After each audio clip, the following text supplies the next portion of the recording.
There's something for every imagination at your local comic shop. Visit ComicShopLocator.com to find a store near you.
What's up, guys? I am, as always, Kyle.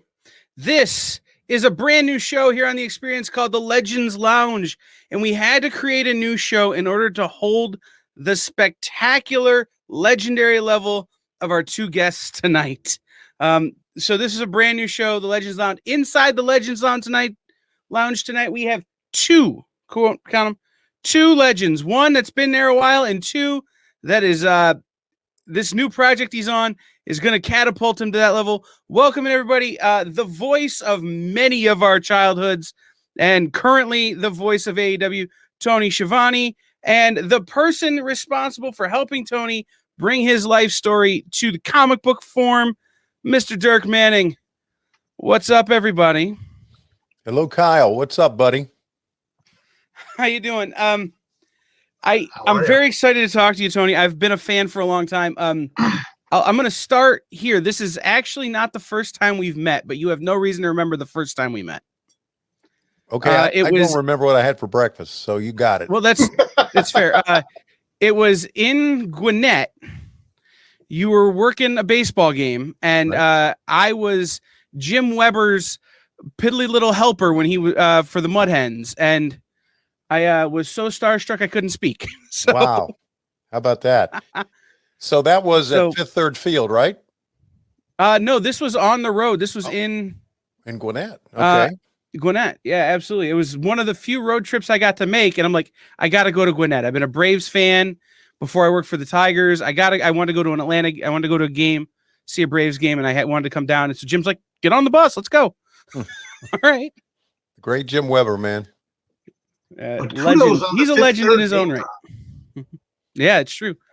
Fifth Third Field name drop. It's in my picture. It's right there. Right. Hey, it's one of the great minor league fields in the country. It really is. So let me ask you about that. Baseball, your first passion, or was pro wrestling your first? No, baseball was my first. And it's like elementary school, junior high type, middle school type passion. It wasn't until I got into high school that I fell in love with pro wrestling. So baseball was first. And now, thanks to the propeller heads that run Major League Baseball, I don't give a damn about it. They've screwed it up. There's for me, that. So there's that. I still love, there's nothing like going to a ball game, sitting, eating a hot dog, keeping score with a little golf pencil. Yeah, and I agree. But now you've got to have your phone with your apps. You've got to have the list of the brand new rules that they put in place, and it's no longer a sport; it's a TV show. So the hell with baseball, buddy. Hey, it's Well, I understand there's a lot of purists in the game, myself being one of them, that a lot of the new rules are frustrating. But like I said, you can't miss that, the hot dog and the Cracker Jacks and all that kind of stuff. We already have a troll in the comments. We're going to ignore Pat. Just so you know, Pat's a longtime friend of Dirk and I's and a big supporter. But we will I'm surprised he hasn't asked me to mute myself. Can I say something to Pat? Can you cut a promo on him? Please? Yeah, Pat, here, kiss our fat ass. How does that sound, buddy? Yay! It started. I'll see you guys. Okay. So I want that to be a GIF forever. Thank you. Yeah, Tony. We'll cut it. We'll cut it for you. Yeah. So let's start. Let's start at the beginning. You said middle school. And I know this is in the book, so don't we'll leave some meat on the bone there. But in middle school, you kind of came to the wrestling. High school fandom. High school. Yeah, high school. When did you come to comic books? As long as I can remember, I've always had comic books at the house, and we. I say this often. It's one of those stories where I wish I would have kept those comic books from back in the '60s, right? But I remember the first comic book I remember was, I think, if I'm right, the very first X-Men comic book, X-Men comic book. And I mean, I remember that very, very vividly. And I've seen pictures of it online, and I'm thinking, oh man, I had that. And I had like the early Captain Americas or I don't know how early Captain America was out, but I always loved the comic books. And I was telling Dirk, and I don't remember this, Dirk, you remember it. I learned some things about history in comic books because there was a comic book that was based on history. Isn't that right, Dirk? What was it called? We talked about that one night. Oh, gosh, there was a couple. The one about the history of wrestling or just history of... No, history of the world. I mean, real stuff. Yeah. Classics Illustrated did some of that. That's it. Yep. Classics Illustrated. Had a lot of those, man. The novels. Yeah. I collect a bunch of those. Yeah. Yeah. I learned a lot funny. through comics. Mm-hmm. Yeah. Well, it's funny because, that shows up, bring it back around to baseball. In the movie Major League, that's how they read the classics to get the girls, as they read the Classics Illustrated comic books. Right. How about that? Right.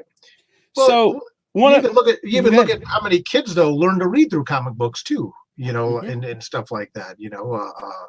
A good buddy, again, I'm going to do a unsolicited podcast cross promotion. Our friend Gabe Yoakum does a podcast as well called Tradecraft. He was just interviewing Mighty Mike Negan, and Mike was talking about how he could not read when he was younger.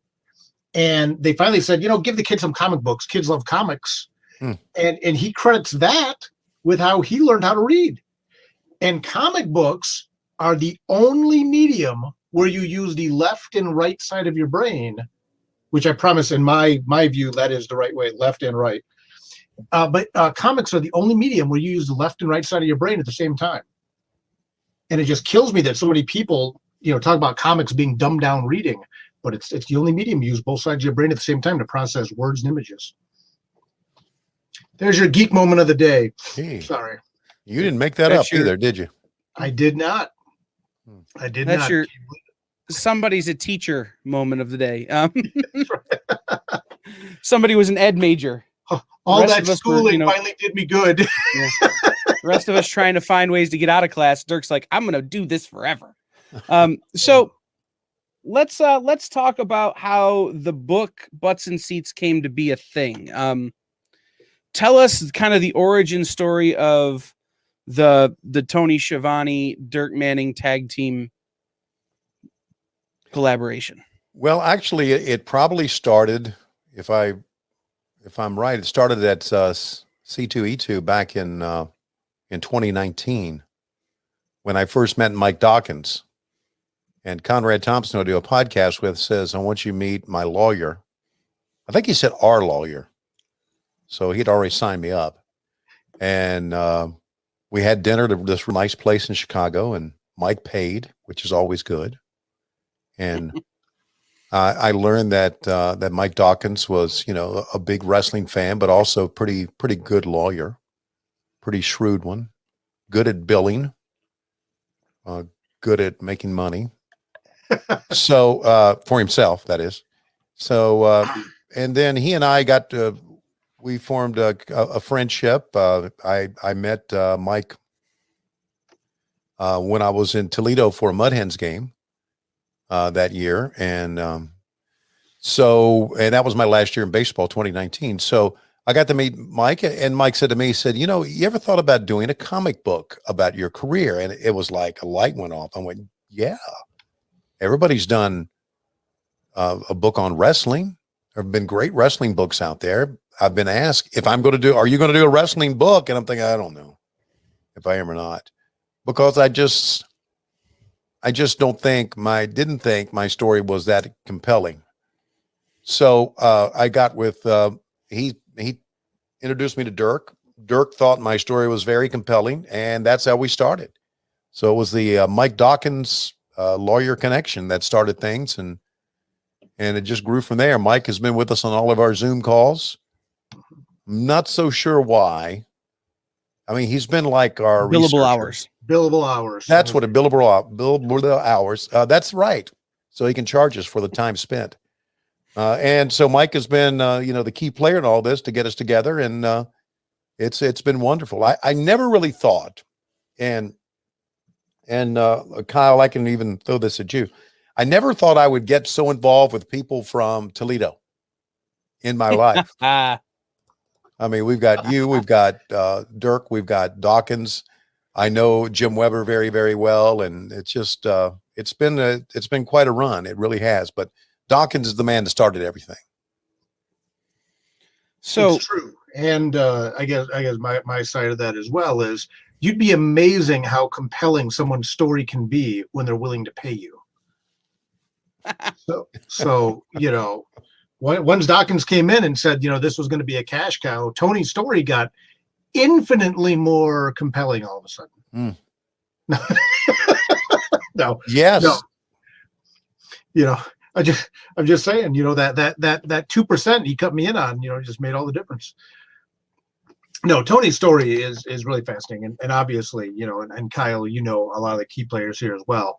I met Mike through, again, another Toledo area connection, Scoot McMahon, who co-created The Adventures of Cthulhu Jr. and Dastardly Dirk. The full book is coming this year from Source Point. We promise. It's coming. Don't worry. It's done. But stop shilling. Hey, that's how we do. That's why we're here. We're not here just stop shilling. That's right. Got to make that 2%.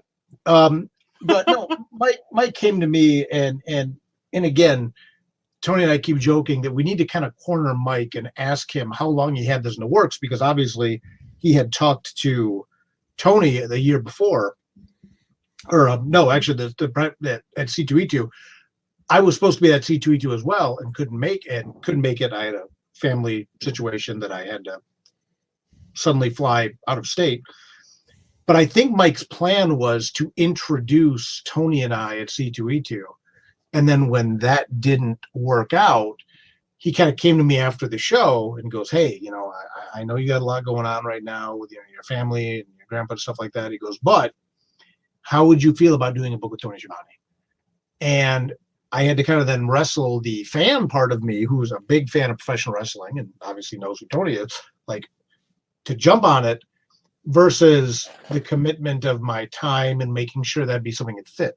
People primarily know me as a horror guy, but in the last year, the last couple of years, doing stuff like Haunted Highons with Twisted, doing Hope, doing Cthulhu Jr., I've been kind of broadening, I guess, the palette of what I do while still staying true to the brand of stuff I like. And people know I'm a huge professional wrestling fan.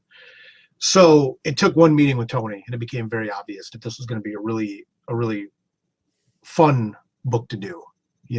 I think my initial comments to Mike were even like, well, I'll talk to Tony. We'll see what happens.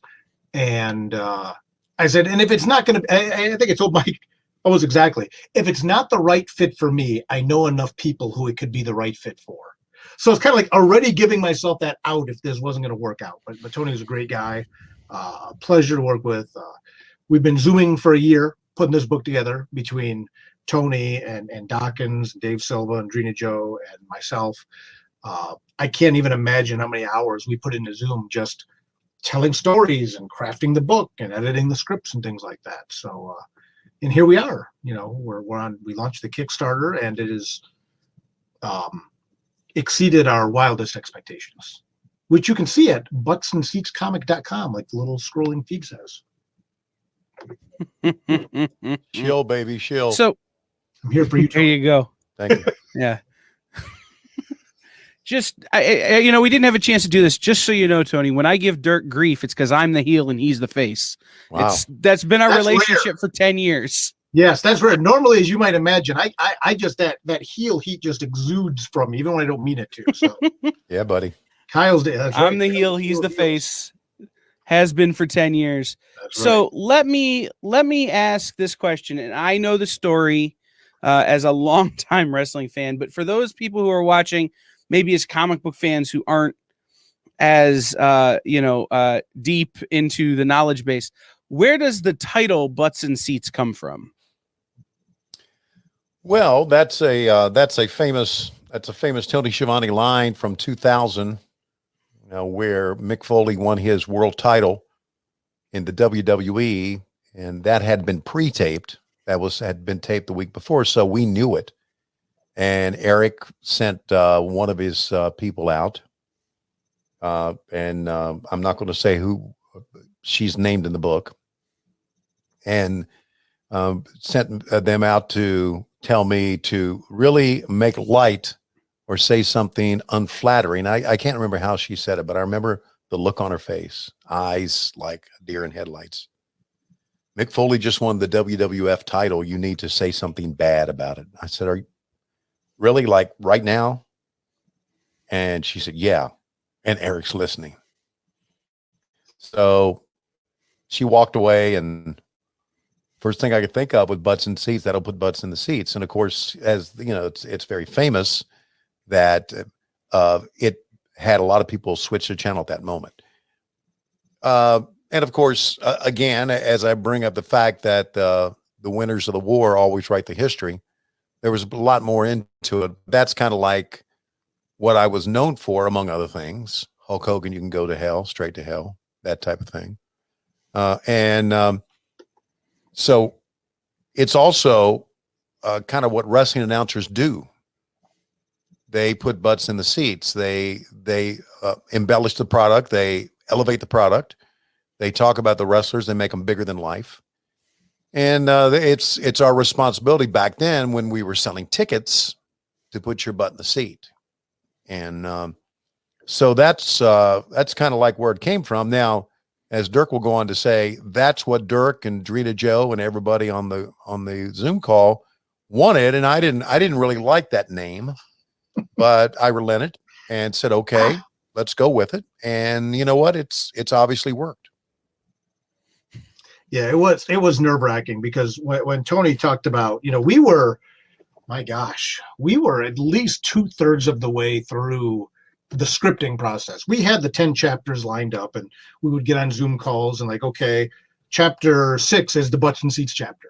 Let's talk about that night. There's a whole chapter on butts and seats, that incident that evening and the fallout of it. And we were about 2/3 of the way through the book, and we hadn't really decided on the title.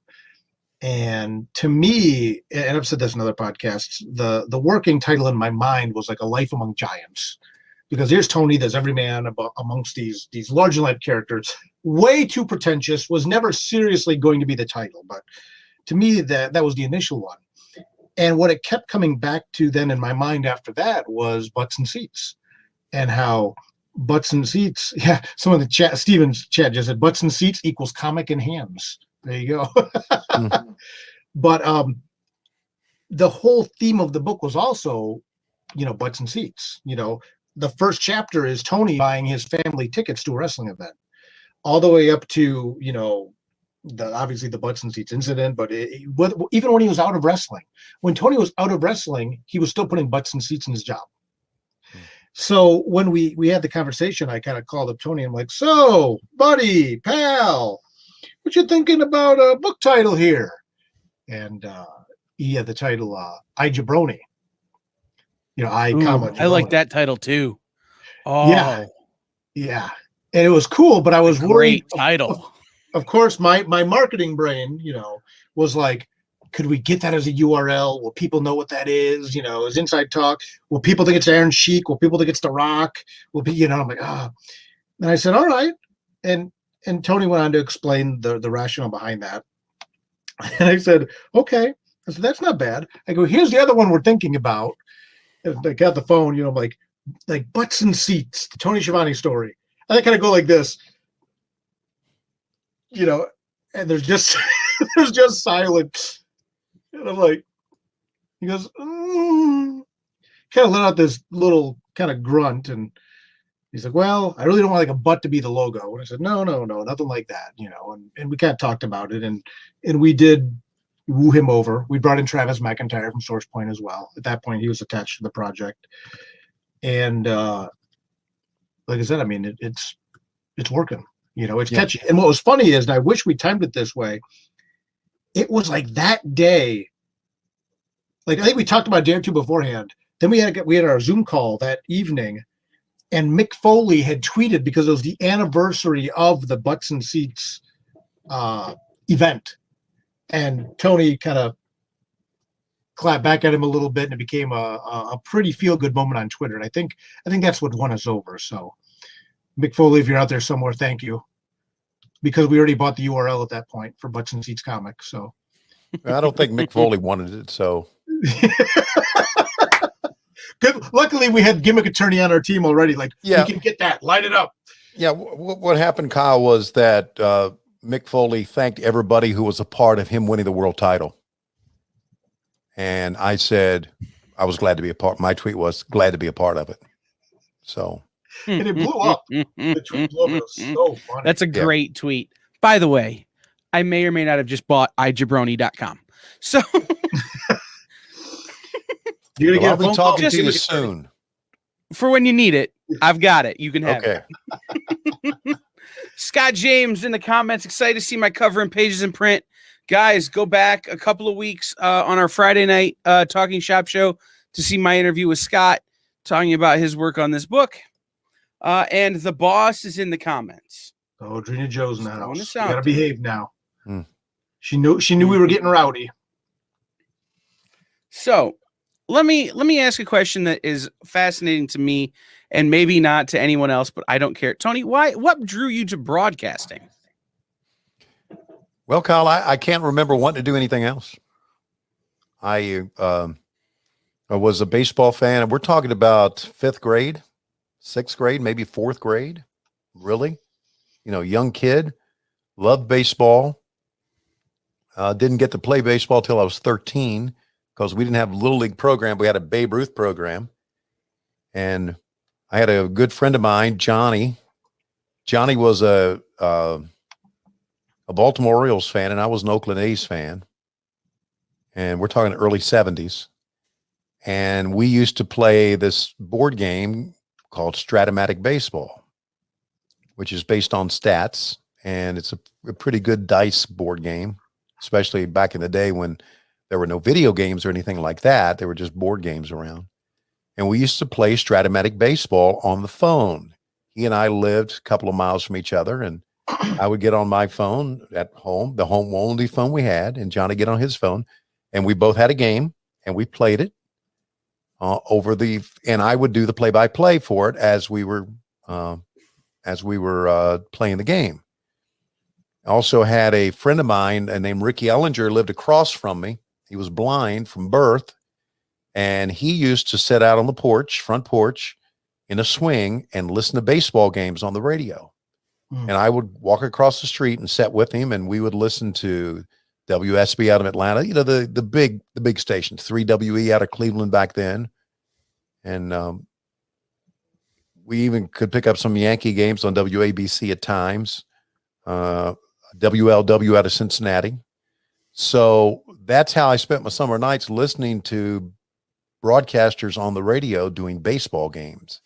And that's how I fell in love with not only baseball, but I fell in love with the idea of, wouldn't it be great just to sit down and watch a baseball game and talk about it. And so that's broadcasting was the only thing I've ever wanted to do. I know there's been a lot of people who've had many different career choices, career changes. I think Lois has had 40 before she settled on being a mom. But for me, there was never, I can't remember not wanting to be anything else. So it all started with my love of baseball and baseball announcers on the radio. And that's just it. That's just, we're talking about from elementary school on through it. And I knew I wanted to do it. And I remember we were talking about Jim Weber, the great voice of the Mud Hens. Somebody asked Jim, I read a story on him when he got inducted into the International League Hall of Fame. They said, Jim, you've been doing it for so long because Jim started, listen, this is how long Jim's been doing it. He started broadcasting Mud Hen games when I was a junior in high school. That's how long he's been doing it. Mm-hmm. Long time. And someone asked Jim, when are you going to retire? He said, retire from what? Watching a baseball game? So yep, it was like the greatest job ever. And I did have a chance to do it extensively. So announcing was it, man. It's all I ever wanted to do. I can't think of anything else. Yeah, for me, it was Jim and Frank Galuli and the legend Ernie Harwell.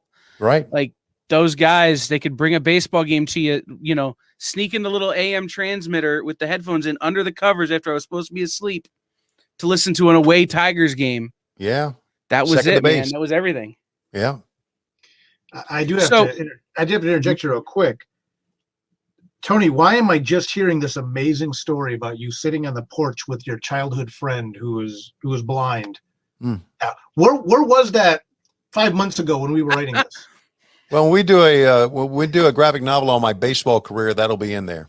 All right, fair. You heard it here first, right? See, I was just thinking, just add another stretch goal and add another chapter. And again, this is, I guess, like the inside baseball of making comics. It's like Tony's telling this story of like walking across the street, and I picture like the young Tony walking across the street and sitting there with the radio and your buddy. And well, I don't know. Mm-hmm. We'll see. Maybe if this graphic novel does well enough, maybe we'll get to do a sequel. Who knows?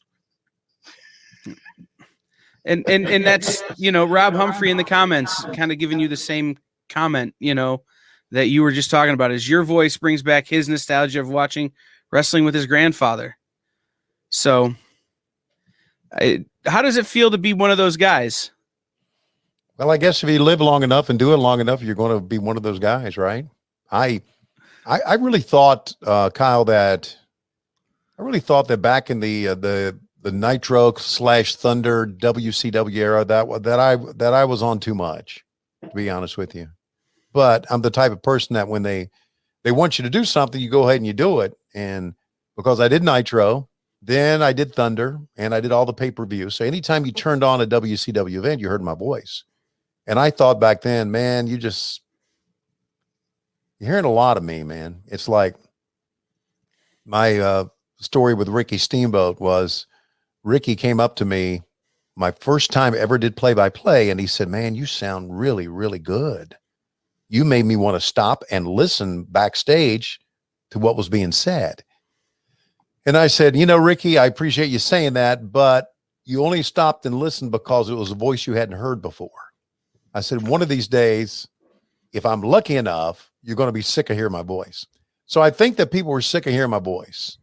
And then, of course, I went away for quite a while and came back after 18 years away from the business, and they heard my voice again and immediately brought them back to the 90s, their childhood.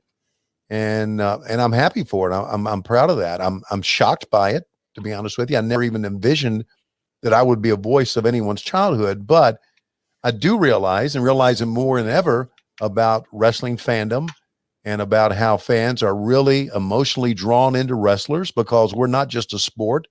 We're a sport with stories and characters that you try to identify with, or characters that you try to hate or like. And so I can understand the passion that fans have for wrestling. So with that in mind, I guess years later now, since I've been back, which has really been since 2017, I'm not surprised about people saying, oh, I hope you don't mind me saying this, but you're the voice of my childhood. And it was very uncomfortable at first, but now it's to a point where, yeah, I appreciate it. I really do.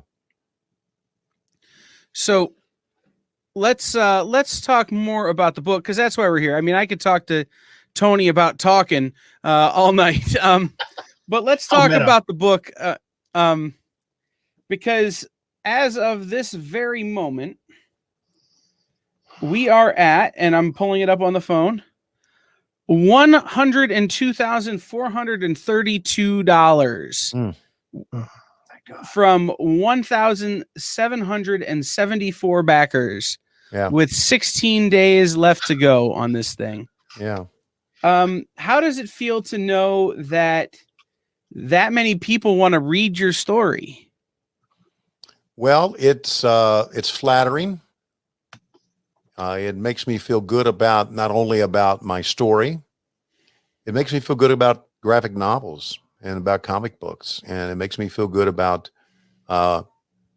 it's just, it's not really for kids. It's just a form of entertainment. And it's a form of media. And I feel great about that. I'm flattered. I'm, to be honest with you, I'm shocked.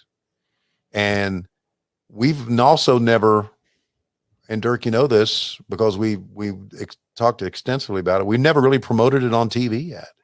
Mm-hmm. So I don't know. Once the Kickstarter is over and we start promoting it on TV, which we will, who knows where it's going to go? I mean, the sky's the limit with this. And I've got a lot of friends who've sent me texts, says, I've joined, I've pledged. I'm thinking, man, thank you so much. I really appreciate you following and being excited about this. Plus, there's a lot of stretch goals that have been kind of snuck under the rug, so to speak, under the door, that I have no idea what I've got myself into with these stretch goals. So, but it's fine. Whatever you want. I mean, Dirk knows this. I'll do whatever he wants. But so I'm looking forward to what once this gets published and once we start moving on after Kickstarter, what it's going to bring. And Tony raised a good point too. I think another piece of this that is so exciting to me is how many people who are not comic book fans who are buying this graphic novel because it's a book about Tony, who is a very beloved figure in wrestling. And one of the things that when we put this book together was, with it being the 10 chapter book, almost immediately I decided I wanted to do 10 chapters with 10 different artists, because I wanted to show the power and the diversity of the medium. A lot of people have a certain image of comic books being a certain thing, like Tony got a reference. Oh, those are for kids. And that's the farthest thing from the truth imaginable. Comic books are a medium. They're a way to deliver stories, whether it be horror, comedy, romance, biographical, whatever. So even when I went through picking out the different artists and things like that for the book, and again, I had a certain docket of artists in mind already. I knew I wanted to bring in. And then when I took the book to Source Point Press too, they were, I know those guys, they know me. They were fine with me continuing to kind of have free reign of who to bring in. I really wanted to bring in a diversity of art styles as well.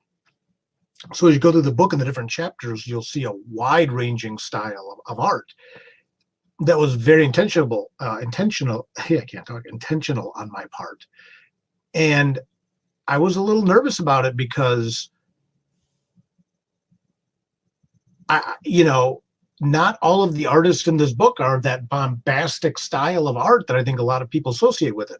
But really, I mean, you got people like, I'm just going down the list. DJ Kaufman has done a lot of more independent comic books, very, very realistic, grounded style, perfect intro to the book, perfect opener. You got Sally Scott doing the chapter with Lois, and Sally, as a very unique style. John Marroquin, again, his own style. Les Garner. Jan Apple is more like a manga anime style artist, and then you go from Jan to Colm Griffin, over in Ireland, and then Scott James, who's done stuff on like Savage Dragon, again, that big bombastic style for the WCW chapter. And then, you start bringing some of my old crew, Josh Ross from Tales of Mystery, and Austin McKinley, who's done Tales of Mystery in Nightmare World as well. And then we even brought in a new guy, Ricardo Rosana, who this is his first ever comic work. He's wanted to do comics for a while, but those 10 primary artists alone, and then again, you have the variant cover who unlocked through Scott James, and then you got the standard cover through Mariana Pescosta, who did Haunted Highons, nominated for a Ringo Award for first work. The variety in this book is profound. And I'm really excited to show people, and this may sound a little bit arrogant, but so be it. I'd like to think I'm an ambassador for comics. I'm an ambassador for this medium. I think when people get this book, this, 140, 150 page graphic novel, whatever it's going to be being, and they look through it and they see this variety of art styles and this diversity of art styles and the diversity of the creators in this book, I hope it's going to drive them to explore the medium more. That's really important to me. And I really want that to happen. We could have picked one artist to do everything. And efficiency aside, even, I just wanted to show people the diversity. And then again, we unlocked 10 chapter breaks with 10 more artists. And then we added 4 bonus stories with 4 more artists. So I'm just really hoping to kindle a lot of interest in this medium again as well, and show people the power of this medium that I love so much, and that Tony is such a fan of as well. Well, let's take a minute, and you've mentioned John Marroquin, and I'm just going to give him a shout out because he would never do it himself. That's true. John Marroquin draws wrestling better than anyone I've ever met. Every time I have him do a blank cover, he does a wrestling cover for me. Mm-hmm. And usually they're zombie wrestlers, but that's fine too. One of my most prized pieces of art is he did a Walking Dead AAA, lucha cover where they're all zombies, and right in the middle it's Blue Demon Jr., with just 2 dudes' arms hanging out of his mouth. Like, it's one of my favorite pieces ever. Right. But John draws wrestling better than just about anybody, so I can't wait to see his work. Scott James, someone who has done all this big bombastic stuff. I've talked to some of the artists that you brought on for the book. Did you have a list in your mind before, or did you go, once you got the story beats figured out, oh, I know this guy's style would fit with this, or this person's style would fit with that? Anthology work is not new to me, obviously. When you look at my work like Nightmare World or Buried But Not Dead, or even Tales of Mystery Volume 3, I love the anthology style. I love demonstrating the power of the medium through different artists. So I definitely had a list of people in my mind I wanted to bring in. Josh Ross was a gimme. Austin McKinley was a gimme. Not to talk out of school. Len O'Grady was a gimme, but he had a family tragedy and he broke his arm, so he could not do one of the main stories. Mariana Pescosta from Haunted Highons, a gimme.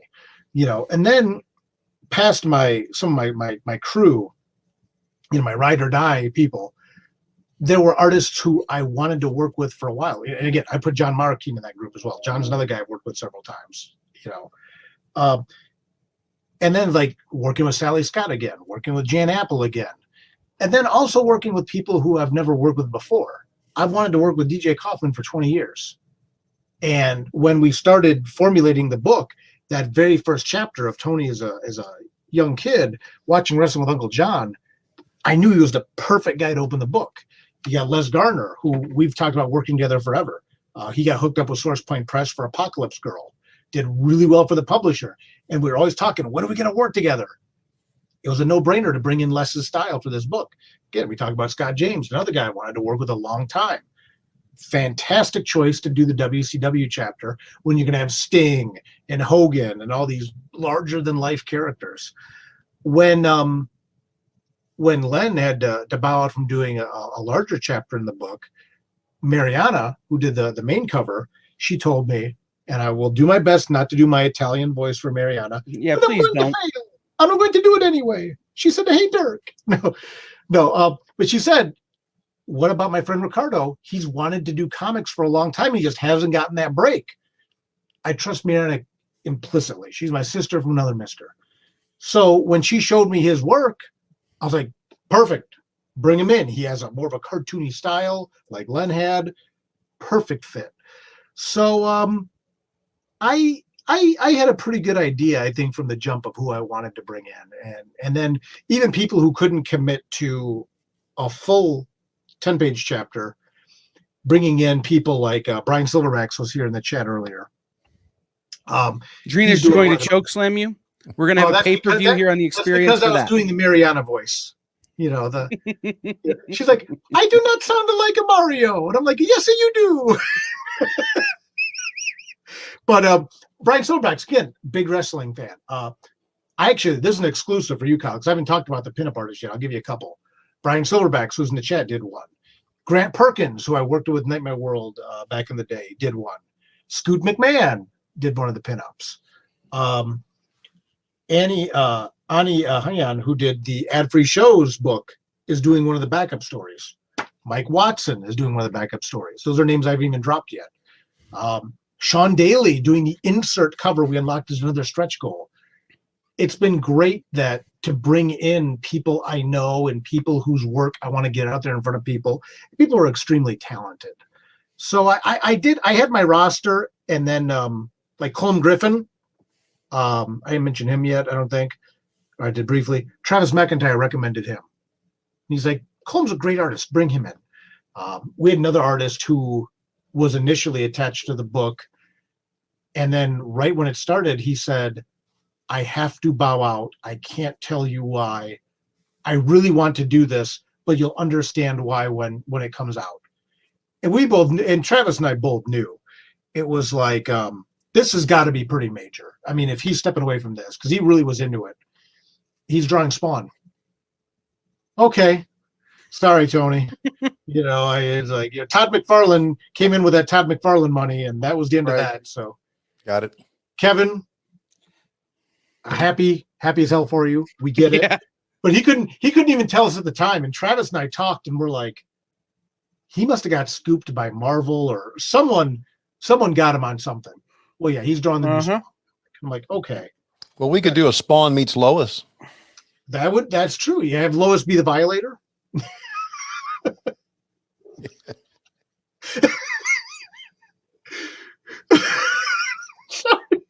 Okay. Right. You'd have to know Lois. Yeah. Let's really reset you, here. Lois. Deep down, way deep, very deep. Let's reset here. And I love to ask people questions they couldn't possibly be prepared to answer. And so the question I'm going to ask, because I just love asking this question of people. Dirk, you don't get to answer. I've heard your answer a million times. Tony, you have the ultimate pop culture garage. You could have one spaceship and one car from all of pop culture. What do you put in your garage? Oh, you put the Enterprise, and you put the DeLorean from Back to the Future. See, that's a well thought through answer. And you've thought about this question before, I'm sure. You know what? I haven't, but it was a no-brainer with me. I mean, I want to explore, and I wouldn't mind exploring the future. So I thought you were going to say you're going to go back in time, maybe to change some things, but all right, that worked. Yeah, sure would. June 6, 1981. Go home. Don't get married. Oh, you guys are going to get killed. We rib on Lois, but I will tell you, and I think I talked about this one other time.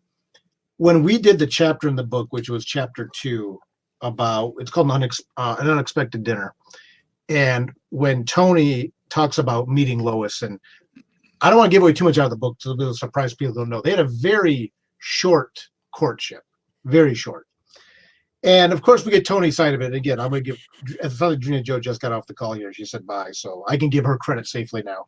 She's like, because there's all these guys in there. It's me and Tony and Dawkins and stuff like that. And she goes, this is all fine, but we need to hear Lois's version of this. And Tony, to his credit, goes and gets Lois, and Lois comes in and knocks Tony out of his chair. Tony's sitting back there with Bug and sprawled out in his jams. Mm-hmm. And Lois then tells the story of how she recalled them meeting. And it was a great call by Adrena Joe to bring her in. But here you got all of us sitting there sobbing, crying, not from laughing, because the story was so sentimental the way she told it. Yeah, she's a bullshit artist. She's a good one. Yeah, she was a great bullshit artist. It was fantastic. I mean, she just absolutely wooed us. Tony's back there the whole time, like. Well, it took 4 hours. Right. Yeah, that was our longest call. Yeah, it was longer than Zack Snyder's Justice League.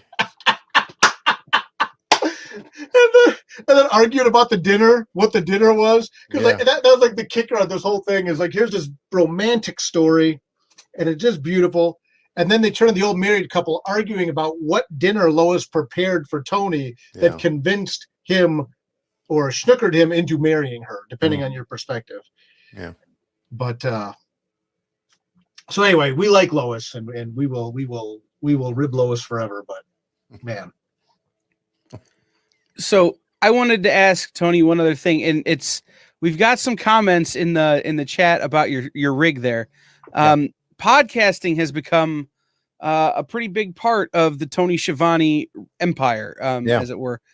Tell us about your podcasts and tell us how you came to podcasting. Who brought you to that? Well, Conrad Thompson brought me to podcasting, and at the end of 2015, I had lost my job with WSB Radio that I had for 13 years, and was looking for things to do. And 2016 was a very, very tough year for our family and for me personally.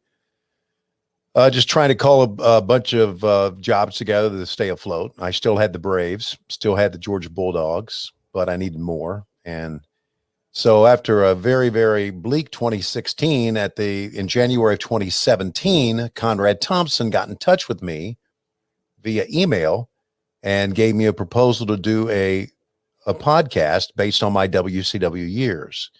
And I originally didn't want to do it because I originally just thought, you know what, I'm not going crawling back to wrestling. I'm going to try the best I can to do something else. And so Lois and I talked about it. The email was very, very well written. It was very well thought out. I think Conrad has had that pasted on our Patreon page.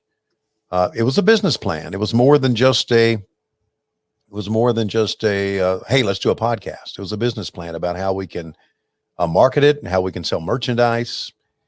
And so I went to Lois and I said, I don't know if I really want to get back into this. She said, well, our daughter got engaged. She got engaged at Christmas 2016, and she's going to get married, and it's going to be a big expense there. So it may help pay for it.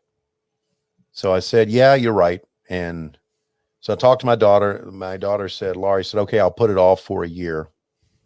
And I told Conrad, I said, okay, let's go for it. And we started doing it. And not only did it help pay for my daughter's wedding and the reception, it paid for everything the podcast did. And so we had a very nice wedding, thanks to Conrad and Conrad had seen me in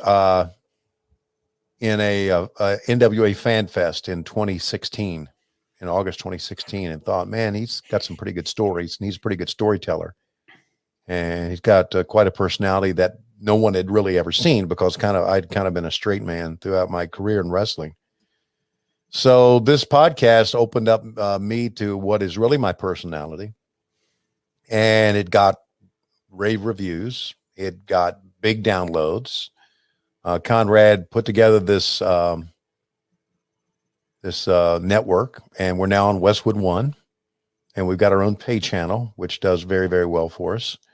So it was really Conrad's inspiration that got me back into it. And this started my trek back into wrestling, because we started in January 2017. And I remember we had just cut a podcast on a Sunday, because we downloaded on a Monday back then.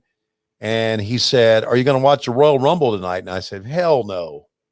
He said, it may be a good idea you start watching wrestling again. I said, why? He said, just to get back into it.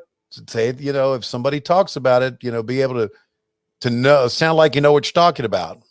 And I started watching Royal Rumble. It's the first time I'd watched wrestling since 2001. And so that started me back into wrestling, and then started doing MLW, and then got involved in AEW. And so, but really the kickoff was Conrad wanted to do a podcast with me. He did one with Bruce Pritchard about the WWE. And he wanted to do one with WCW. And now he's got me, he's got Eric Bischoff, he's got JR, he's got Arn Anderson, he's got Kurt Angle. He's got a podcast every day of the week. He's probably going to extend it even more. and even to the weekends. So it started then in 2017, January 2017, and we're in our 5th season right now of doing this podcast. It's it's one of those things is that I credit Conrad Thompson a lot with getting me back into wrestling because I started listening to the podcasts. Right. And I had been away largely for a while from the fandom, and I started listening to the podcast. I'm like, God, I miss it. Yeah. And then our associate producer, who's kind of in the background right now, and he was in the comments, Chris Dar, when the announcement came that you were going to AEW, I think I sent those guys a text and went, oh my God, sign me up. Where do I go? What do I watch? Get me back into this. And it was all kind of downhill from there. Yeah. Well, Conrad was instrumental in that too, because I was originally contacted by the WWE and Bruce Pritchard, who's a very good friend. Bruce said, when I get back in, we knew he was going to go back to work for Vince. He said, get my feet wet, get my feet on the ground, so to speak. I'll see if there's a place for you. And he contacted me. He said, hey, there's a place for you. Vince wants to talk to you. I said, okay. I called Conrad. I said, can you believe that the WWE wants to talk to me? Conrad hung up the phone, immediately called Cody Rhodes, and Cody sent me a text that same day. He said, I don't want you to work for the WWE. And I said, okay, we've had dinner. We've chatted. You've never offered me a job, you dumbass. So what's it going to be? He said, let me let you talk to Tony Khan. And I talked to Tony Khan. And then I was sold on Tony and them. And the WWE ended up not really offering me anything. So they were just kind of talking about it. So Conrad kind of has really been the reason I'm back into business right now. I mean, he really is on many levels. So, and we cover all of that in Butts and Seats, that whole thing. Yeah. I was just going to say, unfortunately, we're running out of time. So everybody, there are links in the comments. Head over to buttsandseatscomic.com. Click on the big green back this project button. Get in now. Everything that happens now is just bonus content. It's just bonus. The book is funded several times over. So everybody who gets in now is just along for the ride and is in for some treats. Real quick, with the last few seconds we got, Tony, where can people follow you on social media? Where can they go to support you going forward? You can follow me at Tony Shiavone 24. That's on Twitter and Instagram. Facebook, I don't even go there because Facebook is just kind of like me and my my old geezer friends back from my home state of Virginia sharing pictures of grandchildren. Although we do have a WHW Monday Facebook page, you can go there and follow my antics there. So you can do that. And there's a WHW Monday Twitter as well. So, but it's at Tony Shiavone 24. Got a lot of followers. My daughter does a great job managing that site and all my other stuff. She does a great job with that. So that's where you can find me. And then, of course, you can find me on Dynamite every Wednesday on TNT, 8 o'clock Eastern, 7 Central. You know, I worked out so Wednesdays are my night off from this so I can watch Dynamite. I'm just throwing that out there. Very cool. Thanks, Kyle. Dirk, if I let Dirk tell people where to follow him, he'll be here. We'll be here for 20 minutes. So it's head over to dirkmanning.com. All the links are there. Sign up for the mailing list. buttsandseatscomic.com to back the project. 16 days left. Let's get this thing rolling even further. Yes, and thank you all for your support. Truly, I mean, we didn't expect this level of massiveness, and we're just happy to keep paying it forward to all of you on the book. So thank you, truly. So I want to thank Tony Shiavone for being here, Dirk Manning for being here on the inaugural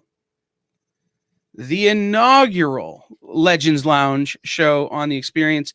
Stay tuned. Immediately following us for Minute to Skim It with Miss Jen and Hannah live from Space Cadets Collection in Houston, Texas. And we will be back in just about 2 minutes. Thanks, fellas. Thanks, Kyle. You.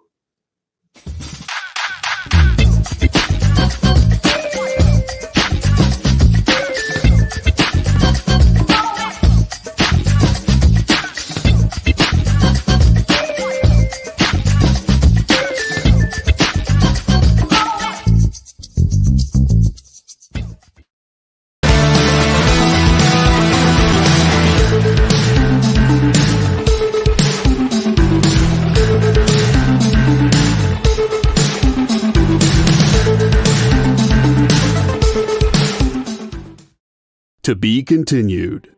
3 little words that hold the secret to the next great story. 3 words that will thrill you, confound you, give life to new possibilities. Every variation of To Be Continued is a promise of adventure, a promise of excitement, a promise of unseen wonders and unexplored worlds. A promise that every issue you read makes you a part of a never-ending journey, and behind every page there will be an unopened door waiting for you. This story to be continued at your local comic book shop today. Visit comicshoplocator.com today.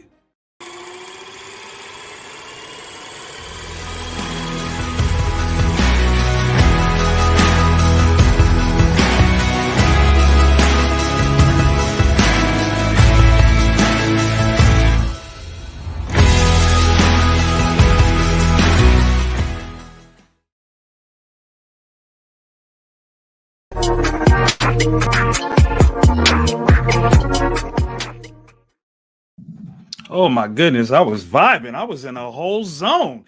Oh my goodness, ladies and gentlemen, hello, hello, hello. Welcome, welcome, welcome.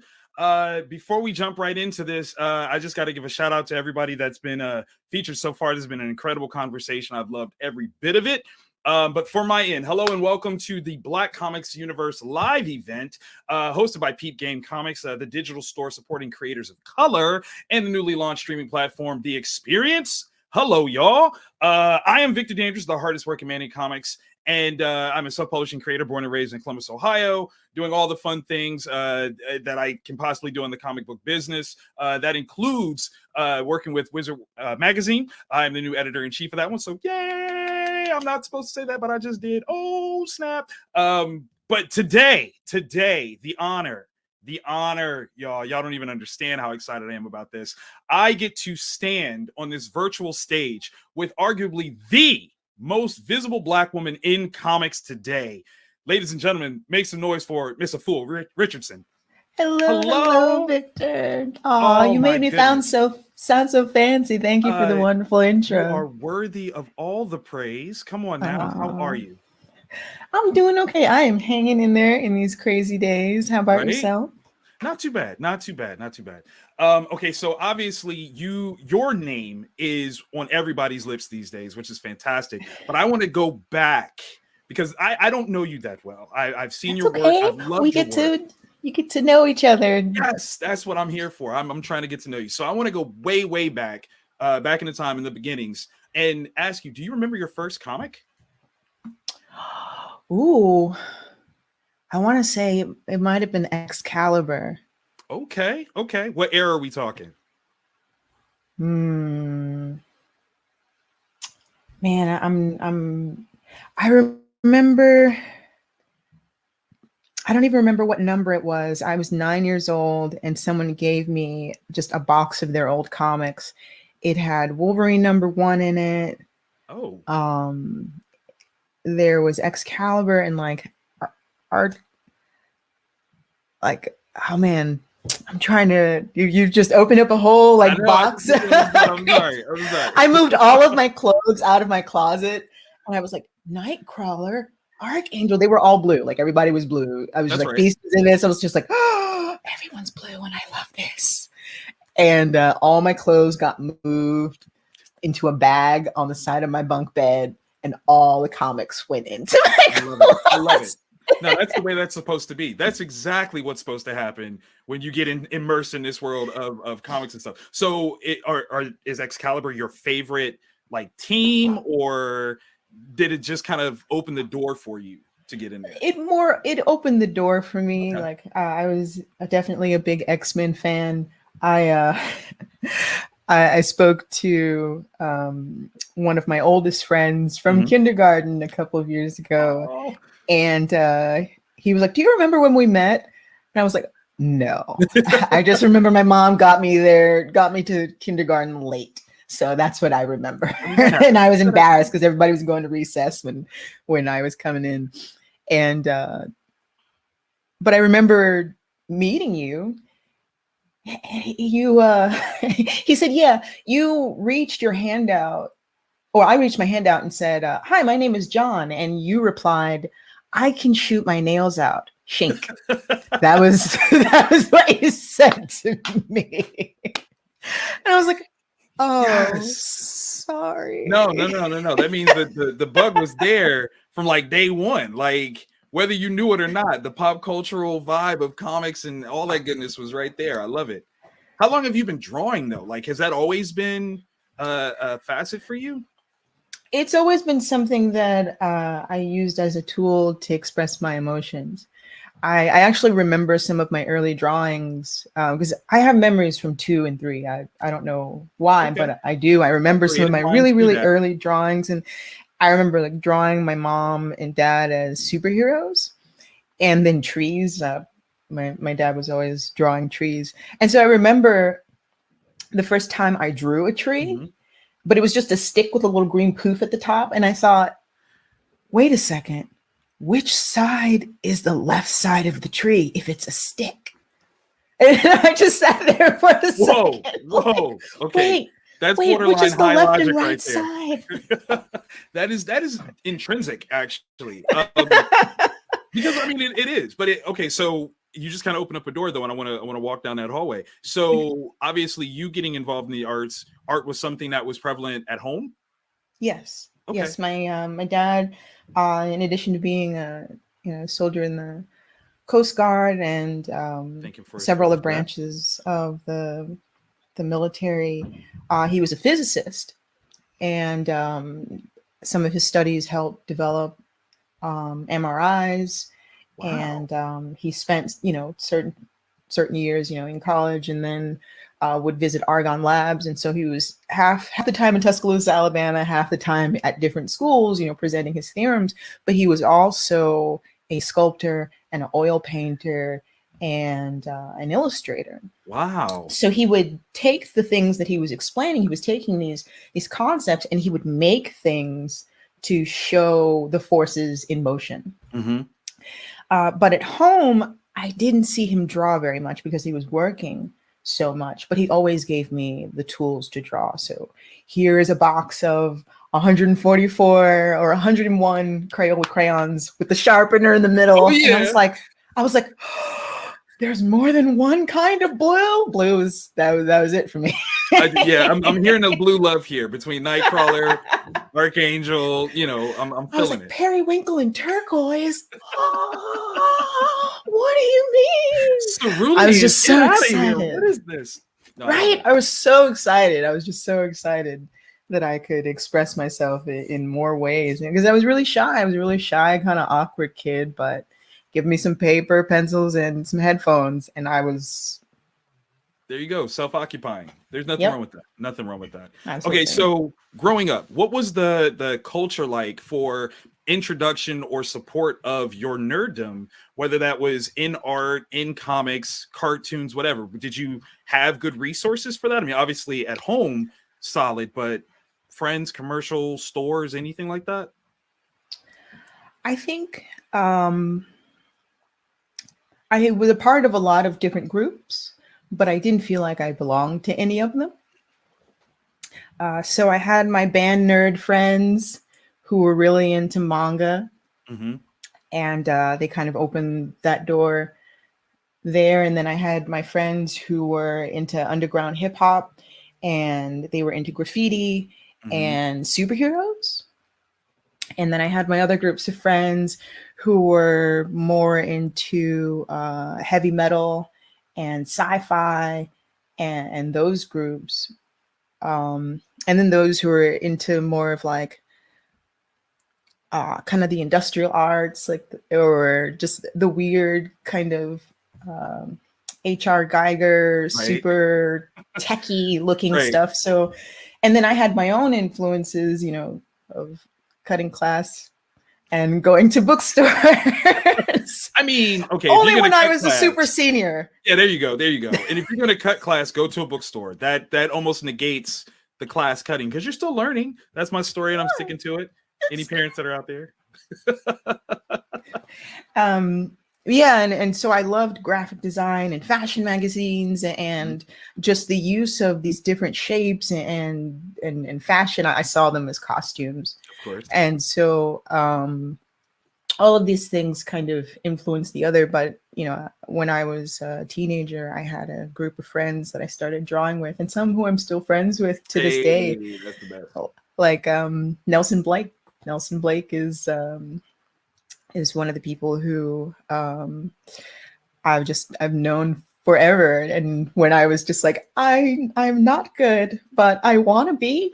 He was one of the people who would, he'd critique my work. But before you say that, I just want that to be acknowledged that not good per her standards may not be not good for anybody else's. Okay, I just want everybody to like drink that in. When she says not good, understand that's excellent speaking. So, okay, I'm sorry. Well, you know, I came from the classical music world, right, where it wasn't about what I thought about. It didn't matter what I thought of my own skill. Got you.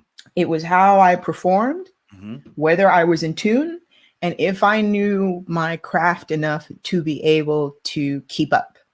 Okay. And so I took that same approach with art. There were things that I loved, and there were things that I really wanted to create, but I knew I didn't have enough repetition to make it a skill. Gotcha. And that's why, you know, in music, doing your scales or just those chronological notes one after the other on your instrument is so vital. Right. Because you're carving a groove in your mind, so you no longer have to think. So when the music comes or when inspiration comes, you know the relationship between the notes and you already know where to find those intervals. So I didn't have that skill in art yet.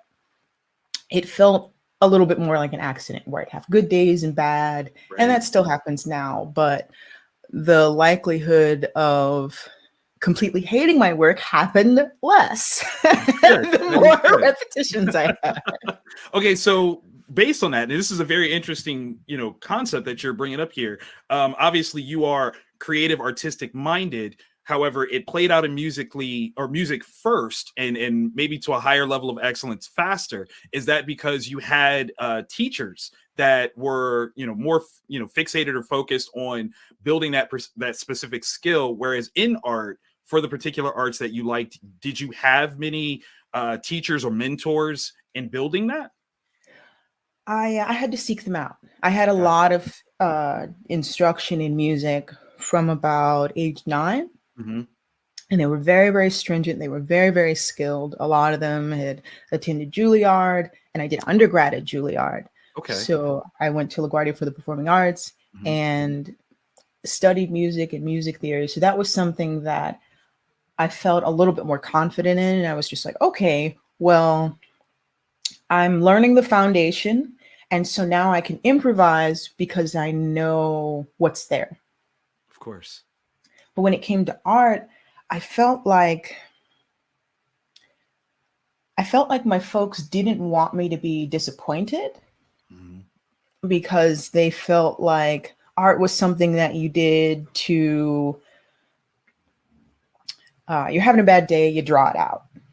But there were not a lot of opportunities for someone like my dad when he wanted to pursue an art career. So he didn't want me to invest a lot of time in something that wouldn't pay dividends or bills. Right. Right. And I think that's a fear for a lot of parents. They don't want their children to starve. Of course. It's not that they don't believe in them. It's that they don't believe in the path. And so I think I had to seek out those teachers. And so I started going to comic conventions, and Brian Stelfreeze, Neil Adams, Sanford Green, Gail Simone, man, who else? Alberto Ruiz. Oh yeah. Literal goats here. You know, these are the guys who, but David Mack, these were people who were kind enough to take the time and say, you know, you have a really, really strong foundation. Please keep going. They understood that, you know, sometimes it just takes more time. And I didn't believe him at first. I was just like, I'm not good. Hogwash. I'm so glad that they convinced you that you were wrong on that one, because we wouldn't have the magic that is you in the industry right now. Okay, so let's get a little deep, a little personal, if we can. Okay. In a medium that doesn't feature, as many characters of color, how do you define Black comics, and when was the first time that you recognized it? Well, I felt like because a lot of the characters in comics were not human, not that I didn't recognize their race, but I could identify with them even though they didn't look like me. When I saw characters that were Black, like Black Panther or Storm, I felt like some of them lacked personality. Because if, like, take Storm, for instance, and maybe I just hadn't read enough of the comics featuring them to really get to know their personality. But I felt like what happens is when you have a character that is the only, so if you only have one woman in your team, whatever personality that you draft on to the character, that represents all the women in your universe. So Storm had to represent all women and all Black women. And so she was never too Wolverine. She was never too Jean Grey. She was never too Beast. She was regal, but you'd never often saw her personality. So it was hard to define. So I felt like there were Black characters that we could count on our hands, but it was really difficult to see their personalities shine through in major comics. And man, I'm trying to think of the first Black comic that I really interacted with. Yeah, because it becomes it's a different thing to have this concept of Black comics that we articulate in our minds, but to describe what it is in actuality on paper and whenever we came in, that is tough. I think for myself, the first time that I became aware of Black comics was with Tribe. Shout out to Todd Johnson and Larry Stroman. There was something about the presentation of that book that was very, very Black and unapologetically so, but there was not there was no lack in quality or any measure behind it that made it seem like there was something less than mainstream. It was very mainstream oriented, the whole nine, and that was my first real like, that's Black comics. I got that. Yeah, I think maybe Kyle Baker for me. Okay. I would see him at conventions and I would want to go over and say hi, not because there was anything wrong with him, but I had some of his comics and I was like, I'm not going over there. So when I actually was brave enough to go over it, and I had Nat Turner and some of his other comics, he asked if I had read some of his other comics featuring Black protagonists, and I was like, I'm broke. I didn't have that. And he kind of got mad. Like, at the library, I'll get it. I swear. And I was like, oh, I'm so sorry. I'll do better. I swear. That's what this is. Your whole career here is due to Kyle. Kyle, thank you so very much for the greatness. That is exactly what we needed. Okay, so having such a foundation in music, how did you make that transition into visual art? What was the thing that made you say, I need to do this? Well, I had been pursuing music for a while, and I felt like unless I did kind of what the industry wanted, which was to be a Black artist, whatever that meant to them, it didn't have the same definition for me. And so I wanted something where I had a little bit more creative control. At the same time, art was a necessity as a musician, you need a website, you needed flyers, you needed posters, you needed things that advertised who you were. So when I was in high school, I joined this group of all-female hip-hop artists, B-girls and MCs, and man, I was their resident beatbox artist and manga artist. So I drew everybody as these characters for our flyers, and they're called the Anomalies. And they were amazing. Like I felt like a fly on the wall. I was like, how am I here with these fantastic artists? And so I would make flyers, and then I made flyers for myself. I had some friends who I went to high school with who were part of a band called Dugius, and then I started meeting other recording artists. And more often than not, I was the only artist in a group of musicians. And so there was always a need, business cards, things like that. So I took the things that I was learning and all of my kind of side jobs as like a bartender or a secretary or whatever it was, and use the skills that I learned there and applied it to the music and art. That's brilliant. And so like I was a receptionist at this and like an assistant to the chief operating officer of this foundation that was like an alternative to incarceration for domestic violence offenders. Wow. Okay. So instead of sending men to jail, they send them to therapy. Right. To help rehabilitate them. And if they successfully passed, the clinical trial, they had a liaison go with them to show that they had been rehabilitated. So I was the assistant for the head of that company, and there was Photoshop on the computer. So during my lunch breaks, I was like, okay, I'm going to take all my TPS reports or whatever and add like colorful borders so he could at a glance like look at all the things that he needed to do.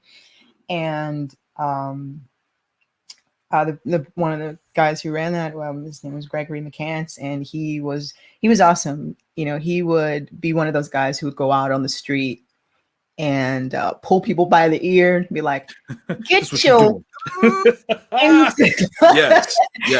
And some of those, and he was the head of the New York Boys Choir, which he founded, and some of his students were Mark Anthony and Savion Glover. So that ear pulling led them to excellence. And so he gave me an opportunity, and he saw that I was dedicated to whatever work that I could get and apply whatever it is that I could do to my skills. And so that that really helped me develop and move forward, just having access to a computer with a program that I needed to learn. And so I was just doing watercolors and markers beforehand in black books. And so that actually propelled me forward, doing something that I could have more remote clients with, or creating practical artwork with. No, I love that. I love that. Shout out to Henri, who's watching. He just gave us some love. Said we're two of his favorite people, and Henri is fantastic. Henri is amazing, man. Yes, indeed. Yes, indeed. One of the best hustlers in the business. Okay, so you made a comment, and I want to say I've read an article where you kind of spoke on this, the idea of establishing what Blackness or Black comics was to you.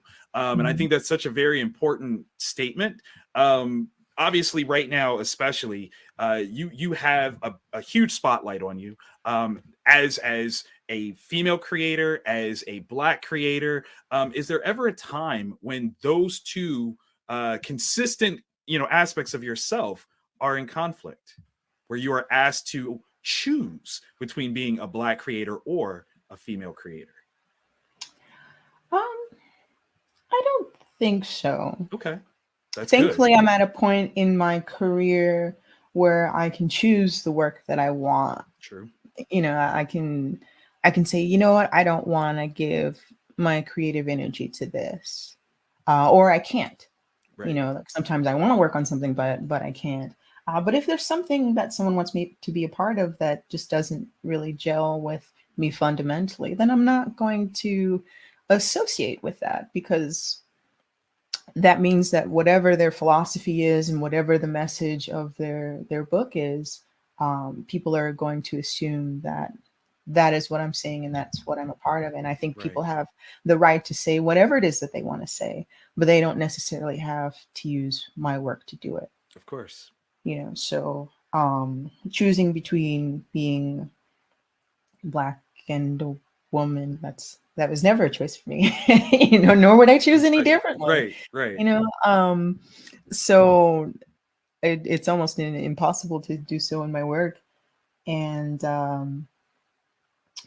you know, creatively, I will just try to do the best job that I can, no matter what I'm creating, even if it's something that is not a Black or female character. I get to draw what I like. Right. And it took a long time to build that. Yes. But it took my saying, like, I do better work when I make the things that I like. And this is what I like. I love that.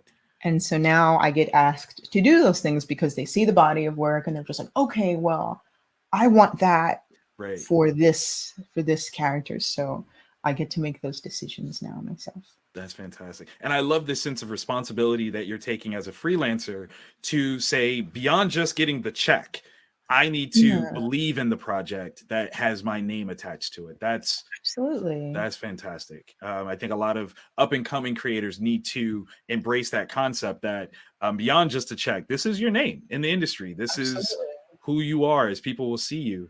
Has that ever or let me phrase this differently. Is that something that took you a while to exert, or have you always kind of had that sensibility, even if before your name recognition afforded you the absolute power to wield it? Well, if ever there was something that I didn't agree with, I would voice it. And of course, there were some jobs that I got offered that I just flat out said no, because I knew that it wasn't my strength, or I just didn't have any interest in it, and it would show up in the art. So neither the client nor myself would benefit from this beyond money. And so there were some jobs that I did that I didn't necessarily want to do. Like, I didn't want to do someone's logo. That's very tedious. I've never drawn a tattoo for someone. I'm sure you've been asked that a bunch of times. Oh, you draw? Can you do my tattoo? No, I didn't, because not because I'm too good to draw a tattoo. It's not that I just didn't want to. Because a lot of times in those instances, people don't know what they want. And the process of going over and over and over again, back and forth with someone who doesn't have a vision for what they need, that's a waste of my time. That is true. That is very true. And I just didn't want that frustration for myself or whomever asked for it. So that was a hard no. Okay, so for those people that are interested in hiring you, can you walk us through what your process is when you do take on a job, specifically in the sequential arts world? What is your process? Well, how do you decide which jobs are good for you? Well, a lot of times I'll receive a synopsis and the amount of pages, the way they plan on distributing it. So having a plan for what it is that we are making, as well as the rate, turnaround time, and what they expect from me. So do they just want pencils? Do they want pencils, inks, and colors? More often than not, I like to color my own work. Okay. Because that process for me is a lot faster because of the programs that I work in. I go right from scribbly doodles to finals. Because coloring and inking happens for me at the same time. And so if that's separated, I don't know if I do my best work. And I think it might actually have an issue. It might be an issue with how I see. I have trouble seeing in black and white sometimes. Interesting. I have trouble seeing the value. So even when I sketch, a lot of my sketches aren't in like gray pencil. It's in red and blue. I don't know. Could be a rod and cone thing. I have no idea. or it's a matter of your work is living dynamicism, right? So maybe the monotone of gray and black and white is that's just too small-minded for you. You're like, nah, I need splashes. Give me the energy. I can see that. Yeah. Maybe I think just certain values are difficult for me to see. Yeah. And make the distinction of, and so sometimes I'll sketch in red and then I'll create my shadows in blue. Just so I can visually see it, because sometimes it'll start to get muddy and it just all looks like one value to me. So I have to separate that. So when I'm drawing, a lot of times I'll make, I'll sketch in color and I'll create the volume in my working color, which makes it really difficult for an inker to pick up what it is that I'm doing. Like, where this is just blanks and a blob. Like, I don't understand what this is. Like, I know, I'm so sorry. It's just all in my mind. Just grayscale the whole thing. You'll just go from there. It's fine. It's fine. Right. That's amazing. So we did have a question. Are you using Illustrator when you're? I am. I'm using Adobe Illustrator. I want to learn Clip Studio because I think it has a lot of the features that Adobe Illustrator has, and Illustrator is not really meant for drawing. It's not, which is why I'm sitting here like, you do that in Illustrator? Like, I use Illustrator for lettering, and that's about it. Wow. I made a lot of brushes for Illustrator, and I think it had a lot to do with early on, a lot of the jobs and so on. Like I did a lot of watercolor. Okay. And when I was developing as an artist, a lot of the folks who I sought advice from were saying like, yeah, you can't really tell comics in watercolor paintings. I was like, you can't? Which was a lie. Yeah, I was gonna say that's not exactly true. It's harder, Shout out to Dave Mack. I mean, he does it all the time. Right, exactly. Even oh my goodness, what's his name? Alex Ross. Right. Like Kingdom Come blew my mind. I was like, the end. Yes. That is an experience. That is an experience. I love that. Ooh, changed my life. I remember holding it up to the face of the person who said that. I was like, you lied. You lied. You lied and you was wrong. Okay. Right? 2 things. I just want you to know that. Exactly. And so I thought, okay, well, in order to curb my messiness, let me work in a program that makes it really difficult for you to be messy. It's very hard to have organic lines sometimes. Yeah. Like, I mean, so I firmly believe that you're a very talented illustrator before. Now that I know that you are purposefully handicapping yourself, you're like way better now. Like that is insanity to me. Somebody get her Clip Studio like right now just to see what will happen. I just want to. I haven't, but because I've learned so much, like the way I do my finals in Illustrator is the way it is. I feel like I have trouble in a program like Clip Studio finding a way to do the same things. So I'm learning, but what also ends up happening is I go from one deadline to the next. So the luxury of learning has to happen on the page. And of course, I don't want to do something that's not my best on a project. So I'm trying to figure it out. So I'm trying to do figure drawing in the program to get more comfortable with it, since there's less consequences for failure. Oh my God. And we got Kari Randolph that's watching. Shout out to Kari. And he was saying that he didn't know that you were using Illustrator. That is wild. And I agree. Total cosign. Okay, so based on your workload, do you get shout out to the excellence? Shout out to the excellence Kickstarter happening right now. Run and support right now. It's already funded. Please. Listen. Please. I already got my early bird special on. I'm not fronting. I got that $45 holla. I might upgrade. I'm not going to front. I might. I'm just throwing it out there.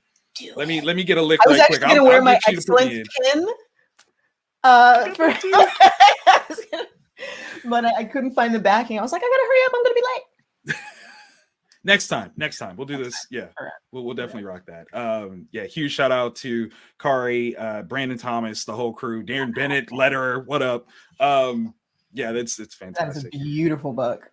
Yes, it is. Yes. I was like, I'm not that cool. So do you get to draw for fun still? Is that something that you're giving yourself the allowance for? I just started giving myself the time to draw for, I don't know if I can call it fun, without consequence. Okay. It's what I will call it. Because I enjoy art and I enjoy it when it's done. But all of my sketches and paintings and commissions and pages have a purpose. And so it's hard to do something for fun when everything has to be presentable to sell. So I started doing warm-ups. Okay.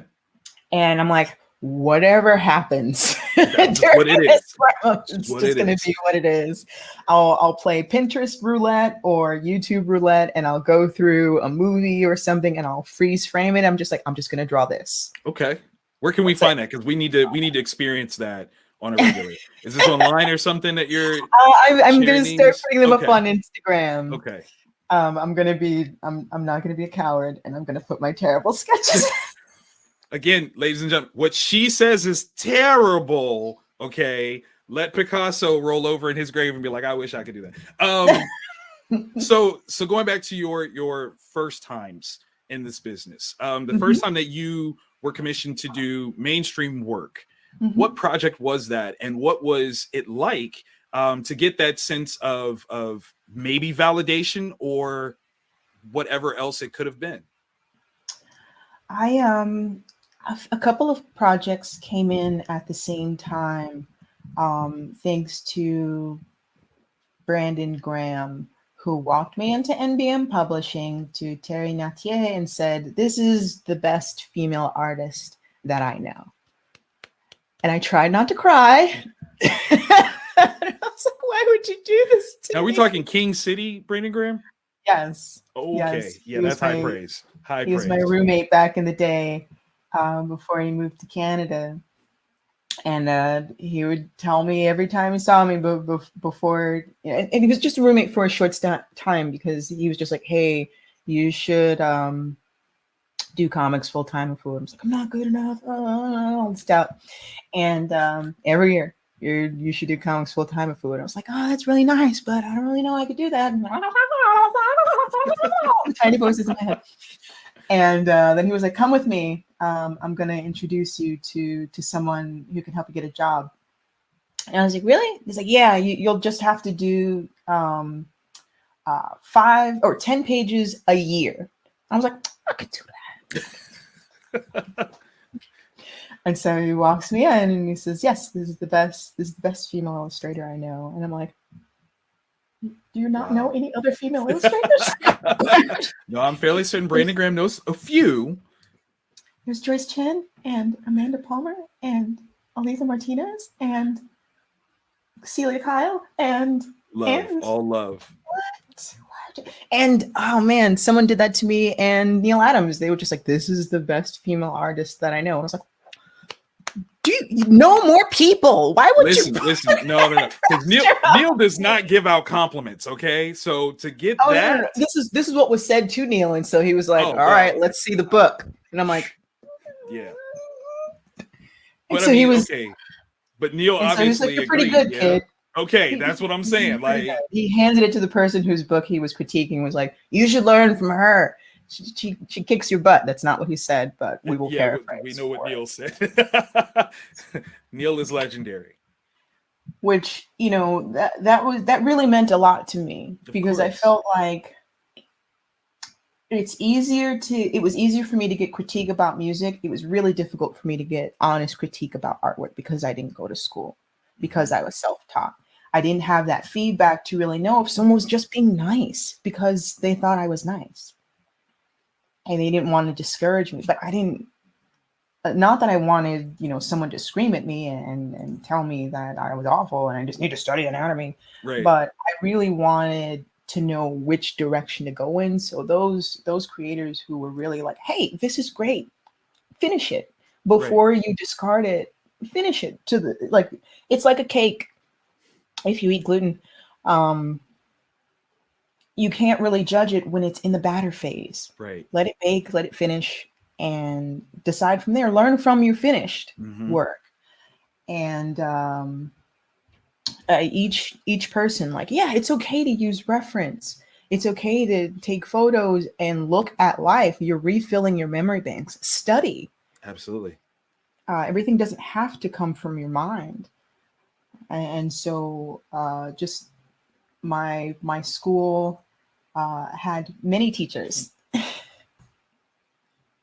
I love that. I absolutely love that. Do you get to read comics for fun still? Yes. As a matter of fact, I was just rereading Excellence because it was right before I knew the Kickstarter had come out, because there's something about the relationships in stories that fascinate me.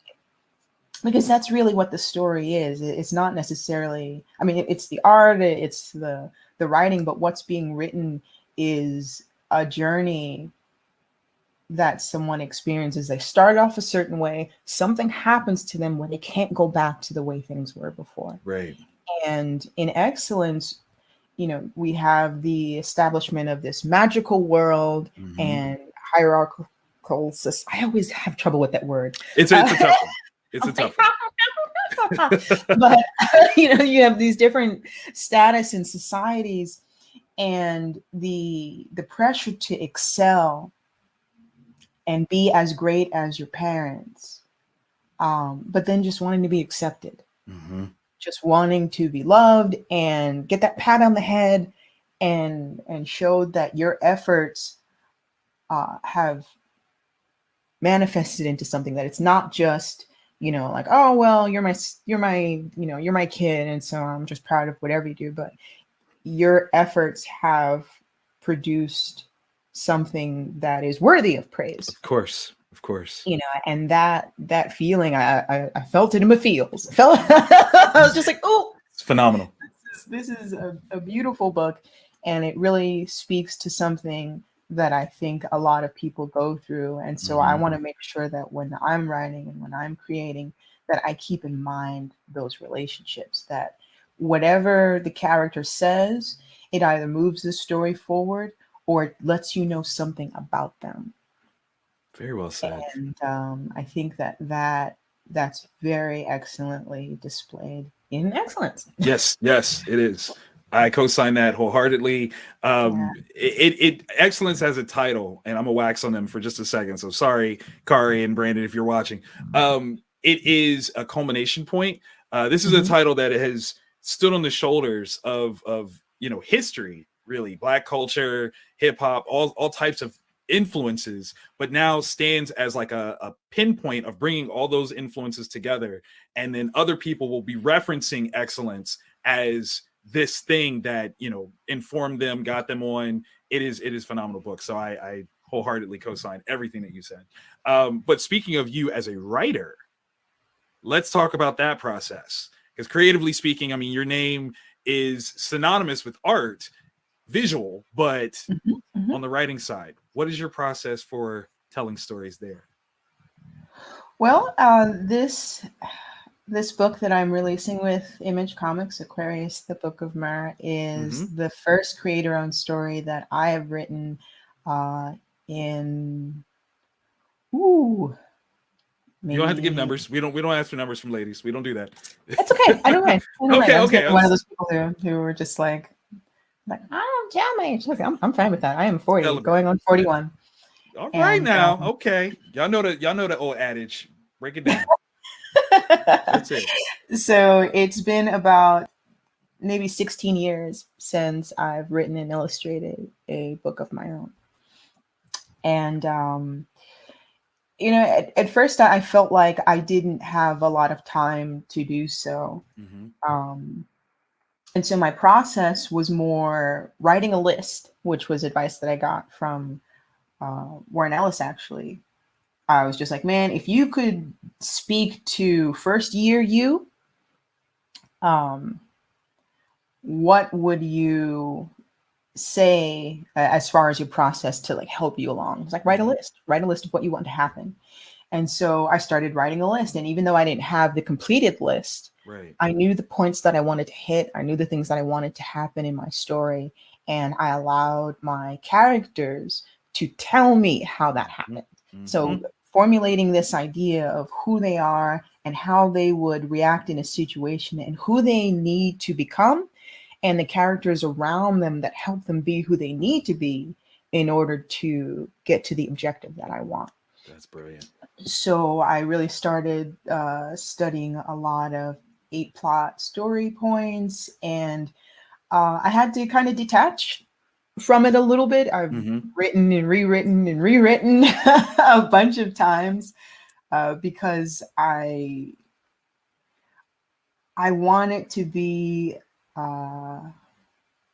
as effective as possible without having to use so many words. Right. I want to paint a clear enough picture without, having to get photoreal in the, lyrical details. Right. It's kind of like a song, sometimes less is more when you want to express yourself and let people draw conclusions from it. So I've been studying other stories. I've been,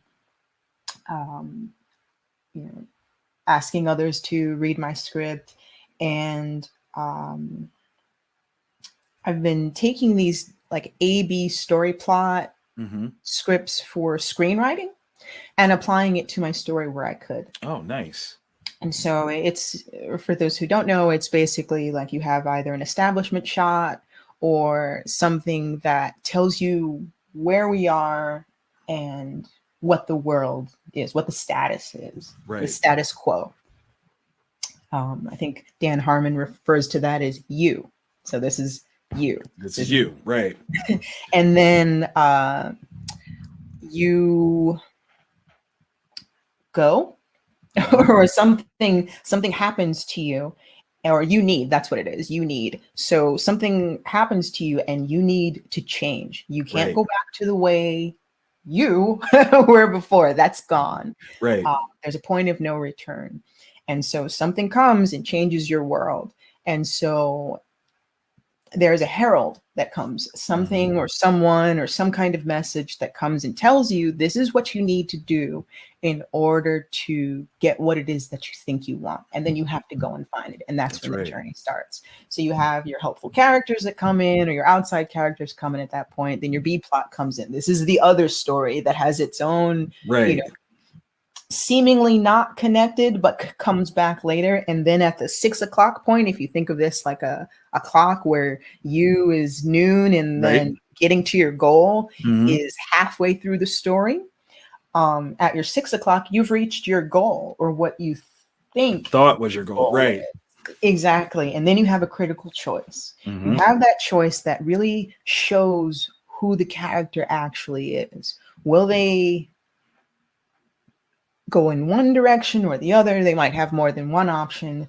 And then the rest of the story are the consequences of that choice. Right. So whatever the antagonist or the issue is, that's when they hit hardest. And your hero is at their lowest point and you don't know how they're going to get out of it. Oh my God. That's when your B plot comes back. Yes. And it's like they come and say, hey. As a writer, you are speaking my love language right now. I'm sitting there like, yes, tell them how it works. Exactly. This is how it is. Yes. And then in solving that problem, if it's an ongoing series, they've now created a new problem. So your B plot becomes your A plot, and you do it again. Yes. And you create these relationships that people want to see resolved. That's why, certain series just can go on forever, because you just want to know how they're going to get through this. Exactly. You've established what's important to them and you've taken it all away, and you want to see how they're going to get it back, if they can get it back, and if they are enough as they are, or do they need help in order to get what it is that they want. And it goes on and on and on and on and on. I love it. So trying to make sure I hit those beats as well as tell an authentic story, because the first issue of Aquarius, the Book of Myrrh, is kind of autobiographical. Okay. We're going to get a peek into you. Just a little bit. Okay. All right. When I was a kid, I would have really, really bad nightmares. I mean, vivid. Like I dreamt one time that I must have been 5 or 6. I was in a cave and there was a monster and it was like eating off my arm. That's not And I was normal. taking a rock and like trying to beat it. Wow. Or in this issue, I cover a dream that I had about my great grandfather when I was 3. Wow. And he passed away when I was 1. So I don't really know how I remember his face, but I did. Okay. And I saw it over and over again, and the dream was terrifying. Wow. Not because he was evil or anything like that, Right. but what happened to him in the dream, or what happens to us in the dream, is horrible. And so, because it left such an impression, and when I woke up out of the dream, I fell out of bed and like landed on one of my pencils, and so I had lead in my hand. I still have the mark, and so every time I would see the mark and think about it later, I would have the dream. So I had the dream over and over again for about 13 years. Wow. And then that dream ends up saving my life, and so I'll talk about that as the issue goes on. Okay, yeah, we need to. When does this come out? When can we look forward to this? The first issue drops May 16th. Okay. Okay. Mermaid 2021. Yes. Listen, if there are any shops watching, make sure you hit that final order cutoff because y'all need this. Trust and believe you do. Okay. We're running out of time here, but I could spend forever speaking to you. So as a prominent figure, in entertainment right now, one of the big things. Oh wait, we actually got a question from somebody, so I'm going to ask this one. Yeah. Danny J. Quick, shout out to Danny. Hey. Question for Afua. We all know that you're a great artist, but I've heard your great voice too. Will we get any official music from you anytime soon? I think your book needs a soundtrack. I'm gonna just throw that out there. It actually, with every issue, actually all the Kickstarter supporters will get a song that is attached to the book. I'm actually trying to figure out how to do a QR code that'll be printed in the book.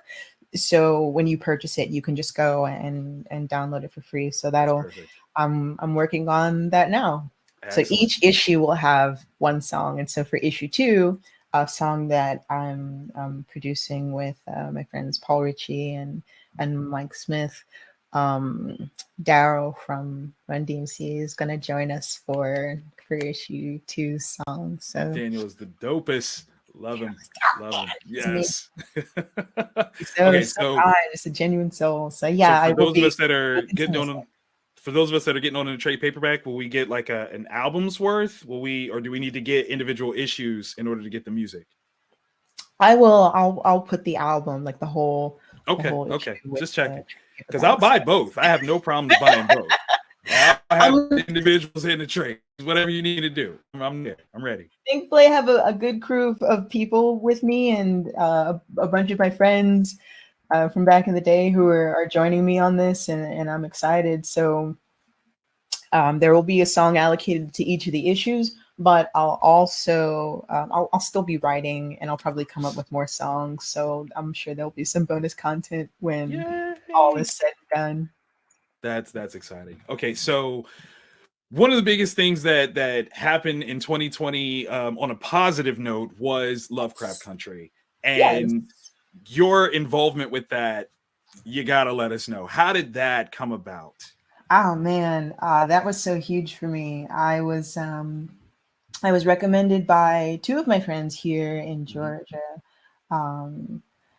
Shout out to Michi and Tonyette, who are fantastic creators, and Tonyette is a gal who works in like miniatures and stage, film and so on production. And there are a lot of miniatures that are used in film for anyone who's a fan of Star Wars. Most of those sets were miniatures, so it's a very amazing craft. And so I was really grateful that she recommended me, because they were looking for a Black female artist to create hand-drawn comics for Diana Freeman or Dee in Lovecraft Country. So I created all of her illustrations, her hand-drawn comics, all the doodles on the atlas, the map that her father used to create the Green Book. Right. and the Safe Negro Travel Guide, as it was named in Lovecraft Country. And I got to work on set and teach Jada Harris so that when she's sketching, she'll be able to pick up the lines and know where I'm going with it. So I created like tons and tons and tons of sketches for her to be able to finish the lines of. And so we would draw together and spend an hour or two just showing her how I filled things in and wonderful. And so on. And it was really, really wonderful that props master JP Jones and Misha Green decided to give me a cameo, like an unspoken shout out, or an off-screen character spot. At first, when you said it, I was in the props department and he came in and told me I didn't understand what he was saying. I like it didn't register in my mind. You're like, yeah, no, I did the work. You're right, I did it. You're like, no. Exactly. He comes in and he's just like, you're gonna be a character, but not on screen. I was like, huh? Like, what do you mean? What is going on? Is like, no, well, when because I wasn't privy to the script. Got you. So they didn't, besides the of course the actors and those who were doing the storyboards and things like that. I don't think any one person outside of directors and so on and executive directors and writers and so on were privy to the whole story. Wow. So it was still a surprise to me how everything came together. I only knew the story when I started reading the novel, of course, for reference, but I only knew it through the comic. Right. So I knew the world through the world that I was creating. And so I didn't understand it. And then a year later, when they send me the scene, I just cried. I just totally cried. I was like, no, that's it right there. Because that kind of stuff doesn't happen. There's so many people who were a part of this. I mean, thousands of people. The sets that were used, like a lot of those sets were built. Mm-hmm. The bar, I sat in that bar and I drew. Wow. Like, that wasn't a bar somewhere. That was built on set. The apartment, that was like a 2-floor rig. Wow. Where they had like daylight lamps and like a giant painted backdrop to look like they were out somewhere in Chicago. Oh my God. There's so much detail that was used, that was considered when making this. And so just to be a part of that, it actually really influenced my deciding to make the Book of Mer. Like when I decided, okay, you know what? If people like this trust my vision, then I need to trust my vision. Yes, indeed. Go ahead, pull the trigger. And even there's a lot of stuff going on right now, and this is not the best year. When is it going to be the best year? I mean, that's the reality there. And that's a way for you to ride. And it's well-deserved, well-earned. And as a fan of your work, it was something that felt very personalized. Because we knew us as comic book fans, as Black creatives, we knew what it meant for your name to be a part of this. And I think it uplifted all of us and literally that tide brought us all with you. So thank you so very much for that. Tremendous. Thanks for nerding out with me. Yes. This has been an absolute pleasure, a true honor. If you want, as we got our last couple of minutes, is there one more thing that you want to give to anyone that's watching, whether that's a piece of advice or another plug for some of the cool stuff that you're working on? Well, for any of the creatives watching right now, wherever you are in your journey, you've got to give yourself time to recalibrate and be good to yourselves. Mm-hmm. Right now, this is a really difficult time, and community is really important right now. Staying connected to folks, even if you're not feeling your best, it's really essential right now. And a lot of times we view ourselves as artists as non-essential, but people go to their books and their Netflix and whatever else that they're watching and reading to uplift them while they're going through this. So whatever it is that you're creating, whatever it is you're thinking of creating, it's really vital right now. 100%. It's medicine. because it's medicine for me making yes, yes. Oh my goodness. Once again, thank you for sharing your light, your love, your talent with all of us. This has been a true pleasure. Everybody at home, make some noise for Miss Afua Richardson. Excuse me. I'm getting all kinds of emotional right now. Okay, sorry. I'm like, man, said all the things was touching my heart. It will make me cry. I'm gonna have to take 15 minutes. But thank you again for joining us today. Thank you everybody for joining us. Big shout out to Peep Game Comics and The Experience for bringing us all together. Once again, I'm Victor Dangerous, the hardest working man in comics, saying thank you guys, and we will see you on the next round.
What's up, guys? It's Kyle. You're watching the EXP Expo Day 2.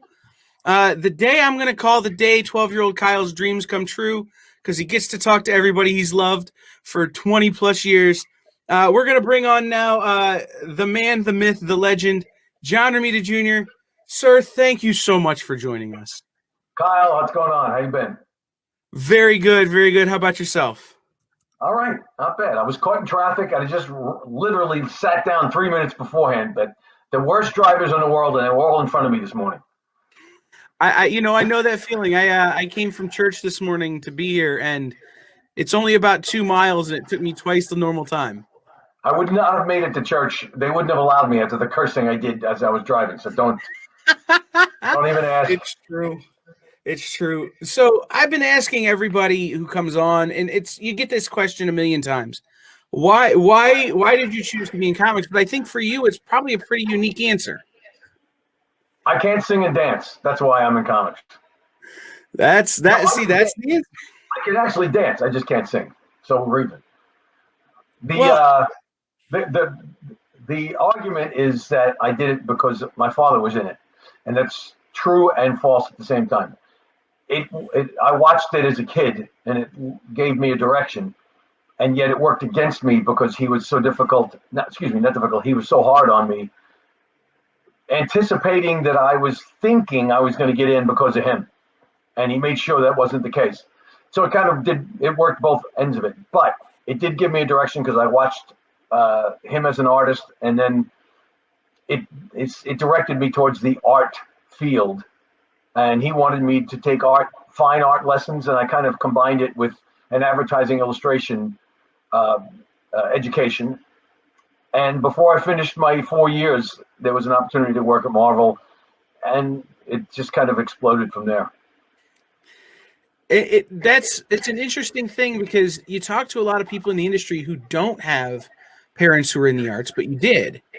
And did that, and having that influence, did that free you up, or do you feel like that kind of pushed you that way? No pushing involved. The only pushing was self-imposed. It gave me a direction to the art field, not specifically the cartooning field. Sure. I was fully intending on being an illustrator, an artist, and the chance to work at Marvel in between my second and third year of college happened in the summertime, so to speak, in the off season. And I took it to just almost to be self-imposed intern and thinking this would be great experience. But I was in an advertising curriculum, and I was planning on putting a suit on and walking up and down Madison Avenue with a portfolio looking for work, because my father was telling me, I just don't want you in this. Get into fine arts, get into advertising, don't do this.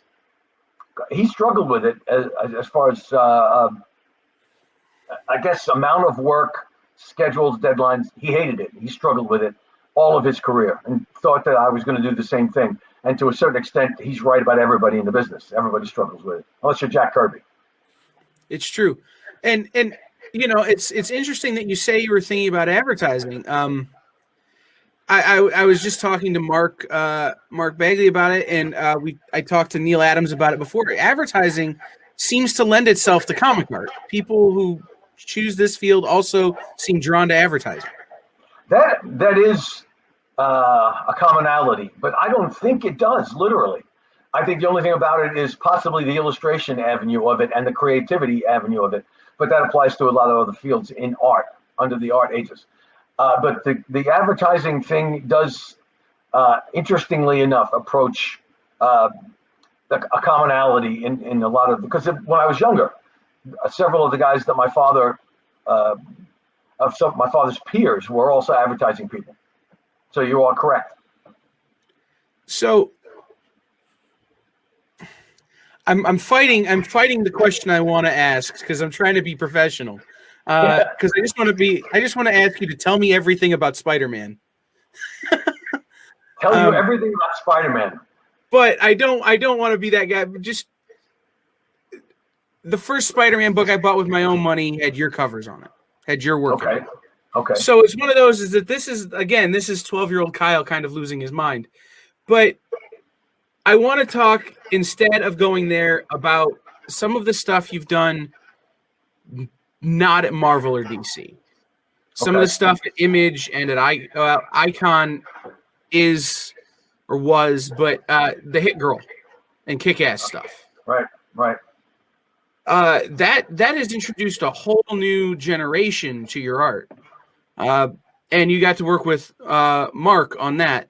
What was that collaboration like on something that was so unique and such a different take on that kind of story? It started because we worked together on the Wolverine series, and that was just the two of us getting together and enjoying working with each other. The uniqueness of Kick-Ass started with Mark, in all fairness to everyone, but I guess it perpetuated itself because of the two of us working on it. So his idea was, a certain basis. And then we started working together, and then things started to develop once we began the collaboration. Mark should get all the credit in the world for it, and I'll take a little bit just underneath that. But we had so much fun doing it together. It happened, it produced itself because we were having so much fun together. So when you take on something that's ultra violent, like Kick-Ass is, like Hit Girl is, how do you approach that as an artist? That's a great question, and it's a natural question in this for storytelling's sake. The visuals, there's an interesting anecdote after that, but the part I struggled with at first, or at least was intimidated by, was how I was going to apply the storytelling, which I was told was my strong point, in this storytelling to this ultra-violent and adult material. And I was wondering the same question. I even asked my wife, how am I going to do this? She said, just let it play out the way you would have done it normally. So my wife, Kathy, actually should take credit for this.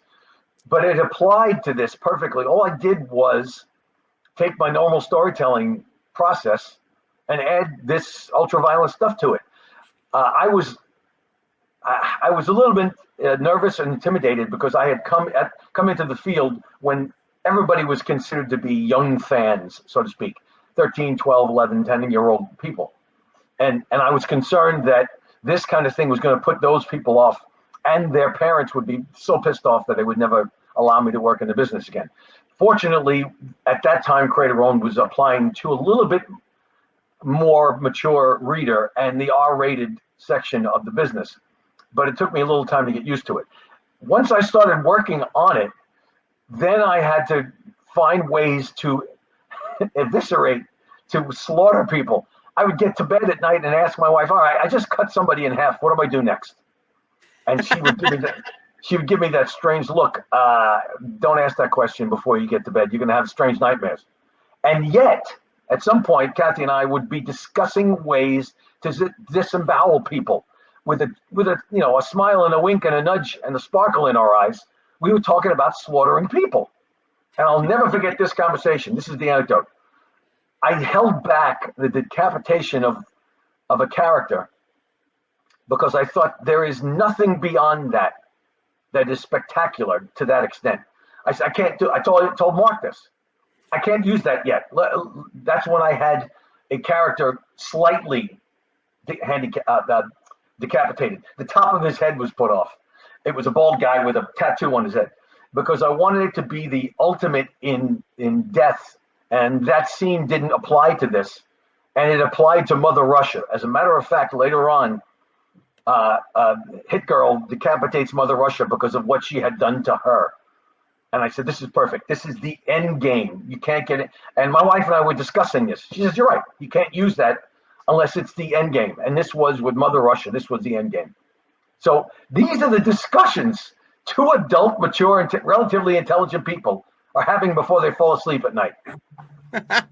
See, and that's the stuff people don't think about when it comes to making comics, right? Is that you're bouncing ideas off of everybody, and yes, your wife is going, well, what if you did this? Yes. Yes. And interestingly enough, and I'm sure the artists are the same way. You tend to plaster reference or influence or anything that inspired you. You plaster it per job all over. I have a gigantic drafting table, and I fill it with images that will help me while I'm working on a certain project. I did it. Unfortunately, I had to do it with the 9/11 Spider-Man issue. I had to update it every day. But with this, I had to have images of, I hate to say of bloody fights, but there were instances where I had to show, for instance, when an eye pops out of a head, when somebody gets plastered from the back of the head, an eye pops out, what does it look like? I had to go look it up. That's sickening. And then I was getting pop-ups. I was getting pop-ups of this kind of garbage. When somebody slices their abdomen open, what do the innards look like? And when they cut, so exactly the kind of conversation. You need reference on it. It's sickening. It doesn't look like Roger Rabbit, I'll tell you that. And here I am smiling and laughing about it, but yeah, in hindsight is a thing. Yeah. So,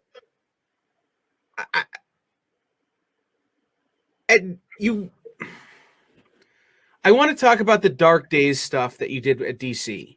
Okay. I was in the panel at C2E2 in Chicago when they announced. You say did. Do you know something I don't know? I want to talk about the very first. Yes, kidding. When that announcement came and the beginnings of this whole universe that has just spawned into so much amazing content that you're still doing. I'm not, and as far as I'm concerned, we'll do until the end of time.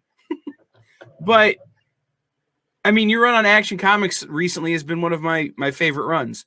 Thank you. So, but I want to talk about that as it was going back to the way it was put to us, and I can still hear Dan's voice in my head. That it was going back to the way that Stan and Jack worked, where it was the plot and then the art told the story and the writer figured it out, and that it was you and Andy Kubert and Jim Lee and Greg Capullo. And they showed us that image and they gave us that ash can that you had all signed and just weeping because it was so cool. What is it like to collaborate with those guys, those 4 artists? Collaborate? I have never collaborated with them that they knowingly collaborated back. I watched their stuff. The guys that you mentioned are my contemporaries. And without them, it's hard to compare it to sports, but if you're an athlete and you are competing with the Joneses, so to speak, it raises your abilities because you have to stay up with them. If those guys weren't as good as they were, and I had it in my head that I'm better than them, I would never get better. Never. Unfortunately, one of the other great things about being a Romita is having a father who knows you will not improve unless you think you need to improve, so to speak. So working with those guys working alongside them, so to speak, is wonderful inspiration. I think the guys you mentioned are the best in the business, and they inspire me and they make me better. But working with writers who allow me to play, so to speak, but still have their influence added. In other words, their dialogue.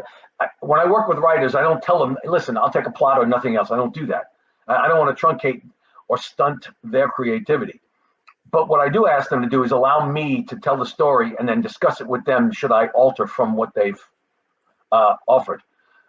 It worked with Neil Gaiman. It worked with all of the guys I've worked with in the past, Mark and Jeff Johns and Brian. Because I tell them, I love what you got here. This is what I want to do with it. And I let them know. And if they say, no, you can't do that because I need this editorially, so be it. But what I'll do is let them know that something's coming not quite of what they asked for or what they were implying. And then they get it, and they will change the dialogue, so be it. But I won't ever take anything out. I will alter something or add. So I guess I said collaborating, and I that was the wrong word, but you guys brought this new era to DC, the dark metal, the dark days, Sure. Did you guys speak about the way things were going to look? Did you guys play off each other, or was it literally just trying to one-up each other?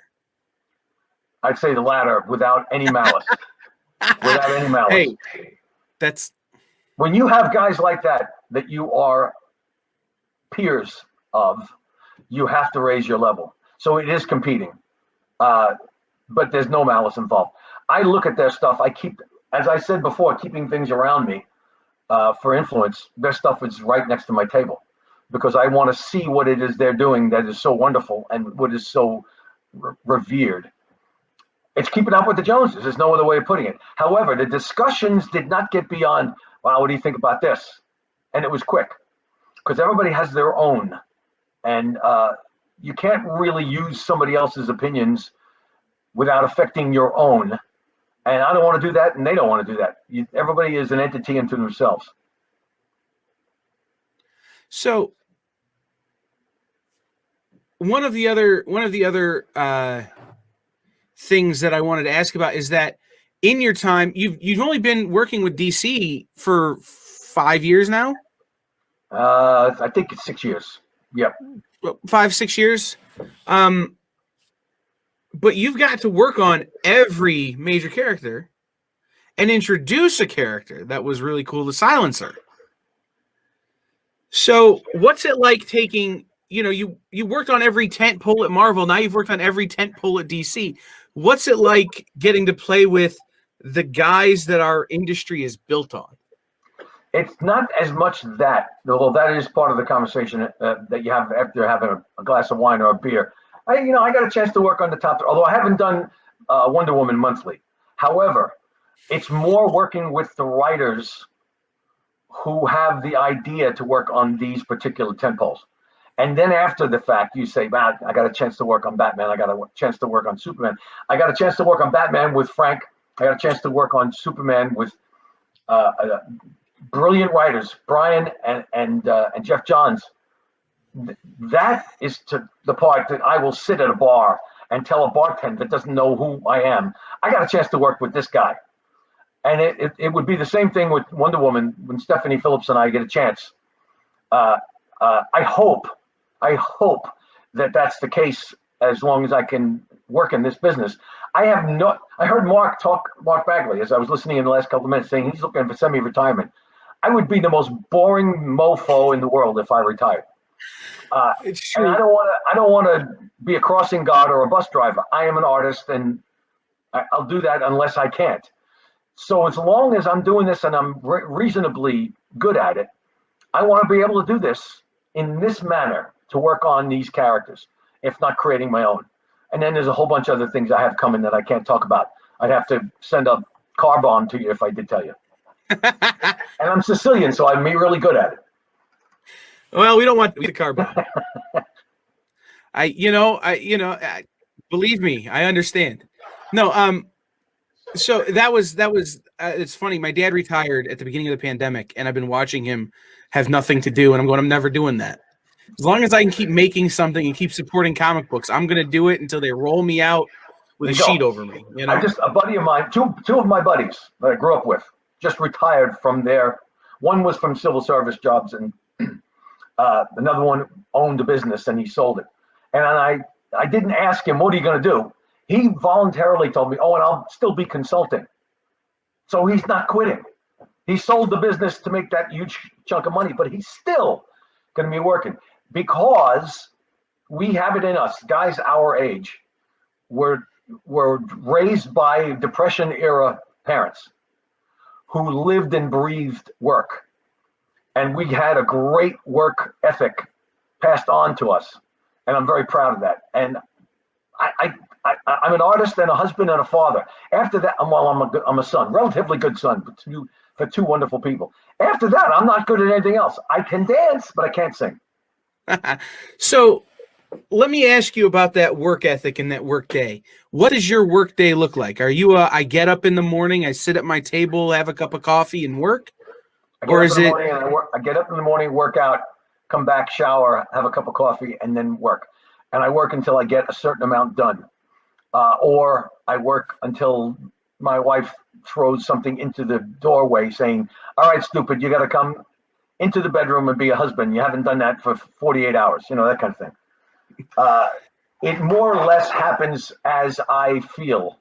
I work more days a week than I used to, but I don't do as many through the nights. I'll just work 15 hours a day. Whereas when I was younger, I was working 5 days a week, but I would go without sleep twice. Well, now I just work all 7 days. I just work a couple of hours less. And it seems to work a little better that way. I hear that. It's it's interesting is that my grandparents are you're of the same generation as my parents, and my grandparents are the same generation as your parents, and I've kind of got that installation too, that it's get up in the morning and do your work and just work and that 7 day a week thing. And it's really interesting to listen to creatives, and I'm not nearly at the level of many of the people I'm interviewing, but it's interesting that to learn to hear that kind of, hey, think about it like a job, think about it like this is how you do it. And it really is inspiring to somebody like me to hear that, you know, that you're still churning it out 7 days a week, but you figured out how to do it without running yourself into the ground. That's very true. And as far as running it into the ground, remember, we're not digging ditches and we're not lifting girders. It's true. We lift a pencil. And well, that's one of the reasons why I exercise, is because it's very easy to get out of shape by sitting at a desk 15 hours a day for 6 and 7 days a week. So keep yourself healthy.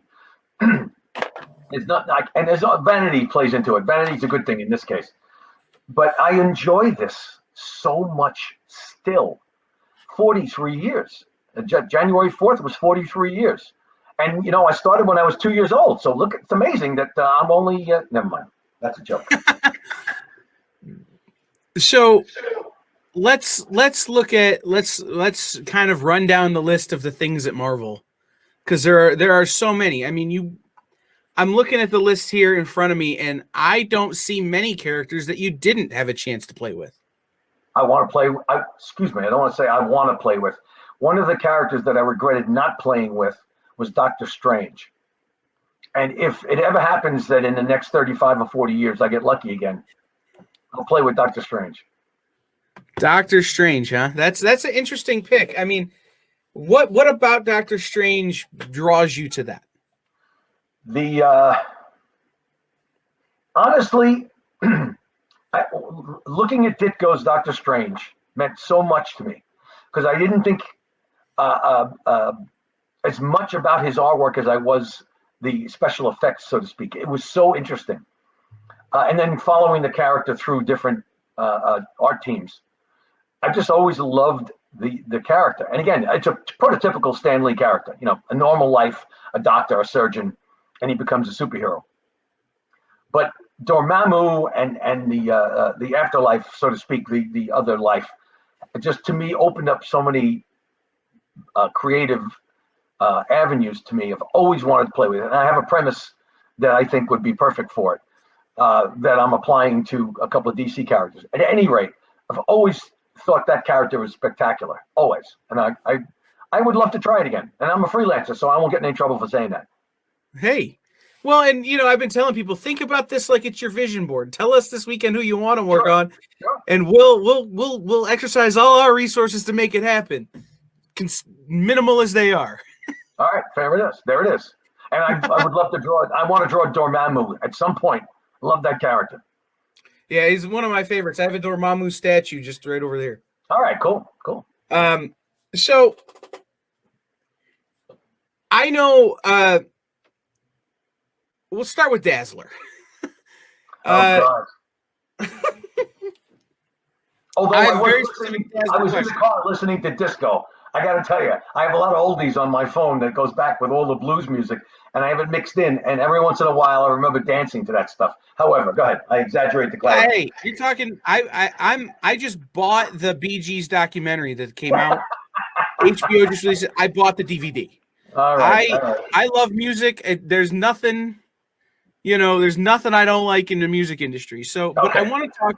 That book had a very specific look. Had a very specific disco feel, but it was also psychedelic. Sure. It had some of that influence in it. Sure. The backgrounds on the covers really stand out, but when you get inside, that same feel pulls through the whole book, I think. What is that process like? Did one inspire the other, or did it all just kind of come as one sort of vision? In all humility, Stan Lee's format for having the real and the fantasy in a balance always plays its part. Again, this is a regular lady who becomes this character, so to speak. And the balance was, you can't have too much of the fantasy. You have to have just the right amount, because if you have too much, then you don't like it as much and you want the other, which is the reality. So I'll never forget the conversation Stan Lee had with my father, and I was listening in.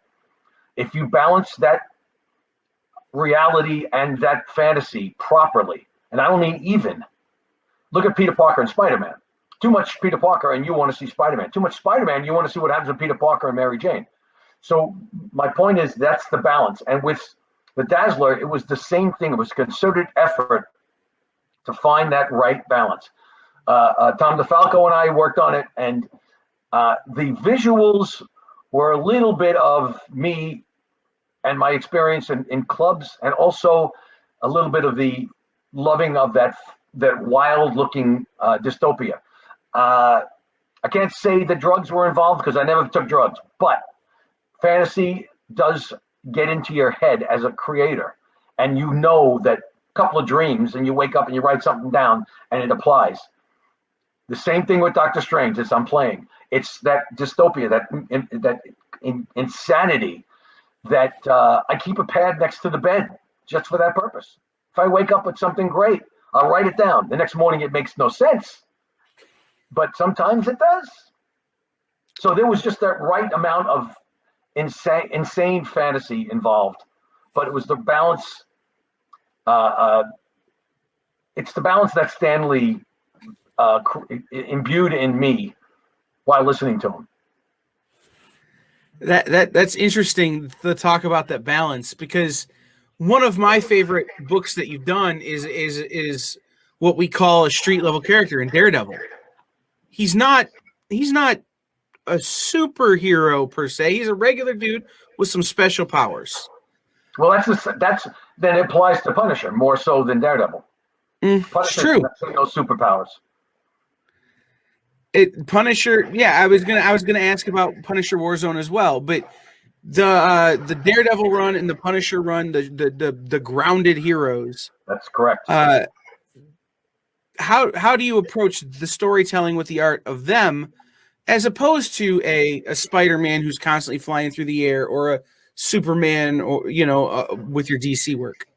I think the one that's separated from that is the Superman, and yet Superman was constantly being brought down to the real world, because one of the great things that Stan did creating Spider-Man was a complete reaction to Superman. Superman was perfect. He created Spider-Man, the kid that was haunted by his own aunt, the Jewish kid. Oh, you poor dear, he gets a nose cold, he gets a head cold, he slips and falls, he makes a mistake, he screws up, but he's a superhero, the polar opposite to Superman. And yet red and blue costume, works at a newspaper. The Green Goblin was the Joker. So that was Stan's reaction to, and here, interestingly enough, ironically, Kick-Ass was Mark Miller's and my version of further taking it away from superhero, a kid from the street that becomes a superhero with no powers. But with the street level characters, to me, the attraction is conversation I had with my father driving into Manhattan one day when we drove past Forest Hills, and my father pointed out in the distance, that's where Peter Parker lives. And I think my mouth dropped open. So holy crap, that's right. We live in the same city as Peter Parker. And then he talked about Hell's Kitchen. That's where Daredevil lives. And then he talked about all the other characters that were in the New York area. But where does Superman live? Clark Kent lives in what? Metropolis? Right. That annoyed the crap out of me. But then he had to quantify it. Well, it's just another word for New York City. But it wasn't. We couldn't use the street names, that kind of thing. Oh, Gotham City. That's New York City. Why can't you call it New York City? Stan's reaction to Gotham and Metropolis was grounding it in New York. The attraction, and I know it's New York centric, and that the guy from Dakota that reads this or listens to this might be a little bit chased by this, but it turned those characters into a reality for me. And there's that balance of fantasy and reality. Daredevil, all of the New York characters, Daredevil, Spider-Man, and the Punisher. I not only used the Punisher in areas that I lived, I used some of my friends as, for instance, a buddy of mine, I watched him get his brains beaten, and I got dragged into it too. And I'll never forget taking him to the hospital, and he had the swollen face. I used Punisher's image when he got his ass handed to him. I used that, my friend Tony Sirico, and I swear to God, another time when my friends, I'll use their names because it's in reverence, and Stephen Capuzzo, my dear friends. They're like brothers to me. I unfortunately was involved with watching them getting their asses handed to them. But the images of them, that is street level, ground level reality. Daredevil. And you notice I have all the characters. I get a chance to beat up all the characters. The writers asked me to do this because I've seen it, unfortunately. I have also been the victim to it, but that brings me down to that level of street, and I enjoy those characters that much more. Maybe that's why I enjoy the thought of doing Doctor Strange, because it's such a disparity. Do you talk about going into Manhattan with your father, and you're a New York guy, you're a East Coast guy. Do you think the fact that you've literally gotten to play in the sandbox that you get to play in with these characters has influenced the way you present the characters? Sure, and it applies to your question about the street level characters. Absolutely. The answer is just a wholehearted yes. Because when somebody says we're over on the rail yards on the west side of Manhattan, you go get reference. Oh man, the image. For instance, the stories about Frank Miller going up onto the roof of his building and taking pictures of water tanks. How many people started using water tanks after Frank did that? But then people taking photographs. I went out and used my camera and started taking photographs. The same thing. Now the internet, it's a push of a button. I get anything I need. My reference file is immense. Love every bit of it. But the imagery is palpable. It's right there in front of you, and everybody can access that imagery with the internet. And the characters I'm working on, Schmuggy and Bimbo, it's a create-our-own property with Howard Chaykin. The reference on the 70s New York City, when everything was ugly. I have a stack of reference that is beyond belief, and I was there. The wide lapels, the shoes. For instance, I wore those shoes because I'm a short guy. Love everything about them. Couldn't help it. You can't run away from anybody in them, but you can stand tall. And it's interesting. I asked Howard yesterday about his work on The Shadow, and how The Shadow, his New York in The Shadow, really does reflect New York pre it becoming Disneyland. Film noir. Yeah. Goes back to the 40s, but you're right. The grimy part of New York City, which is why Howard suggested it for this project we're working on. It originally was based on two characters that grew up with my parents in the 40s. Howard said, let's make it a little bit more substantial to people that are alive, so to speak. And let's bring it into the 70s, because we both grew up in the 70s. Yeah, no, it's wild to me. I spent a very short time in New York living there, and it's seeing hey, I know that corner. There's a coffee shop right there. And then you see somebody from New York who's drawn it, and there's a coffee shop right there. It's very interesting. So you've had some pretty long runs on some books there at Marvel. And let's start with Iron Man, just because we haven't talked about him yet. Okay. You had a 4-year run on Iron Man. A couple of runs. Yeah, and then it came back, a little bit later for sure. Iron Man has become this massive flagship, and you certainly had an influence on the way he looks now and the way we see him now, with your runs. So, what's it like to see a character you worked on for so long and did so many issues of on the big screen and as toys and all of that kind of stuff? If I had created the costume instead of remodeling it, then I would probably be extremely proud. The Kick-Ass thing was one of the things that I was proud of. And then seeing my name on the screen, that was exciting. But you have to ask guys like Stan and Jack Kirby and Gene Colan. I didn't create the costumes. I say we, meaning Bob and I'm sorry, I'm blanking on writer. He's going to shoot me. Help me out with the Iron Man writer that I worked with. Oh my God. I drank a glass of wine. Bob was the name I had. Bob Layton was. Give me a second. I'll pull it up. I got it right here. It'll come to me. I'm just blanking because I'm running out of gas. No, I hear you. Those guys, we remodeled the character, so to speak, but we did not create the imagery. Even Bob suggested the glistening off the costume. That was there, just not to the extent that we did it. But the only thing I can be proud of is working on the stories with those guys. The part about the alcoholism is brilliant. It really brought that character to earth, as opposed to being just a standard superhero. It was David Michelin. Dave McLeany. I apologize, Dave. I'm so sorry. I forgot my own name yesterday. My middle initial. The point is to have it bring that character to the reality side. Again, here we go with that same reality thing, balancing the reality with the fantasy. Tony Stark isn't just a billionaire; he's an imperfect billionaire. It's brilliant. All right. So Daredevil, I know you were always partial to your Daredevil run. I am. Talk about that. Talk about what's it like to draw, a character in a neighborhood, and what's it like to take a character and do some of the storylines that you did with him. The interesting part about Daredevil is the very first cover that I saw my father drawing was the Daredevil number 12 with Kazar in this tree. I'd seen him draw other things before. One was romance comics, and I had seen other covers he did, but it was after the fact. Middle of the night, there was a monster under my bed, and my brother was sleeping soundly. I got terrified. I didn't want to look under the bed, so I went upstairs into those Queens attics where you pull down the stairs and you unfold it and you crawl up into the attic. And my father was in that attic working some stupid hours. And he didn't get upset. He just scared away the monsters. And as a 7-year-old, I sat down and watched him draw Daredevil, ink Daredevil. He was inking it at the time, Daredevil number 12. And I started asking him questions, and he was patiently answering them.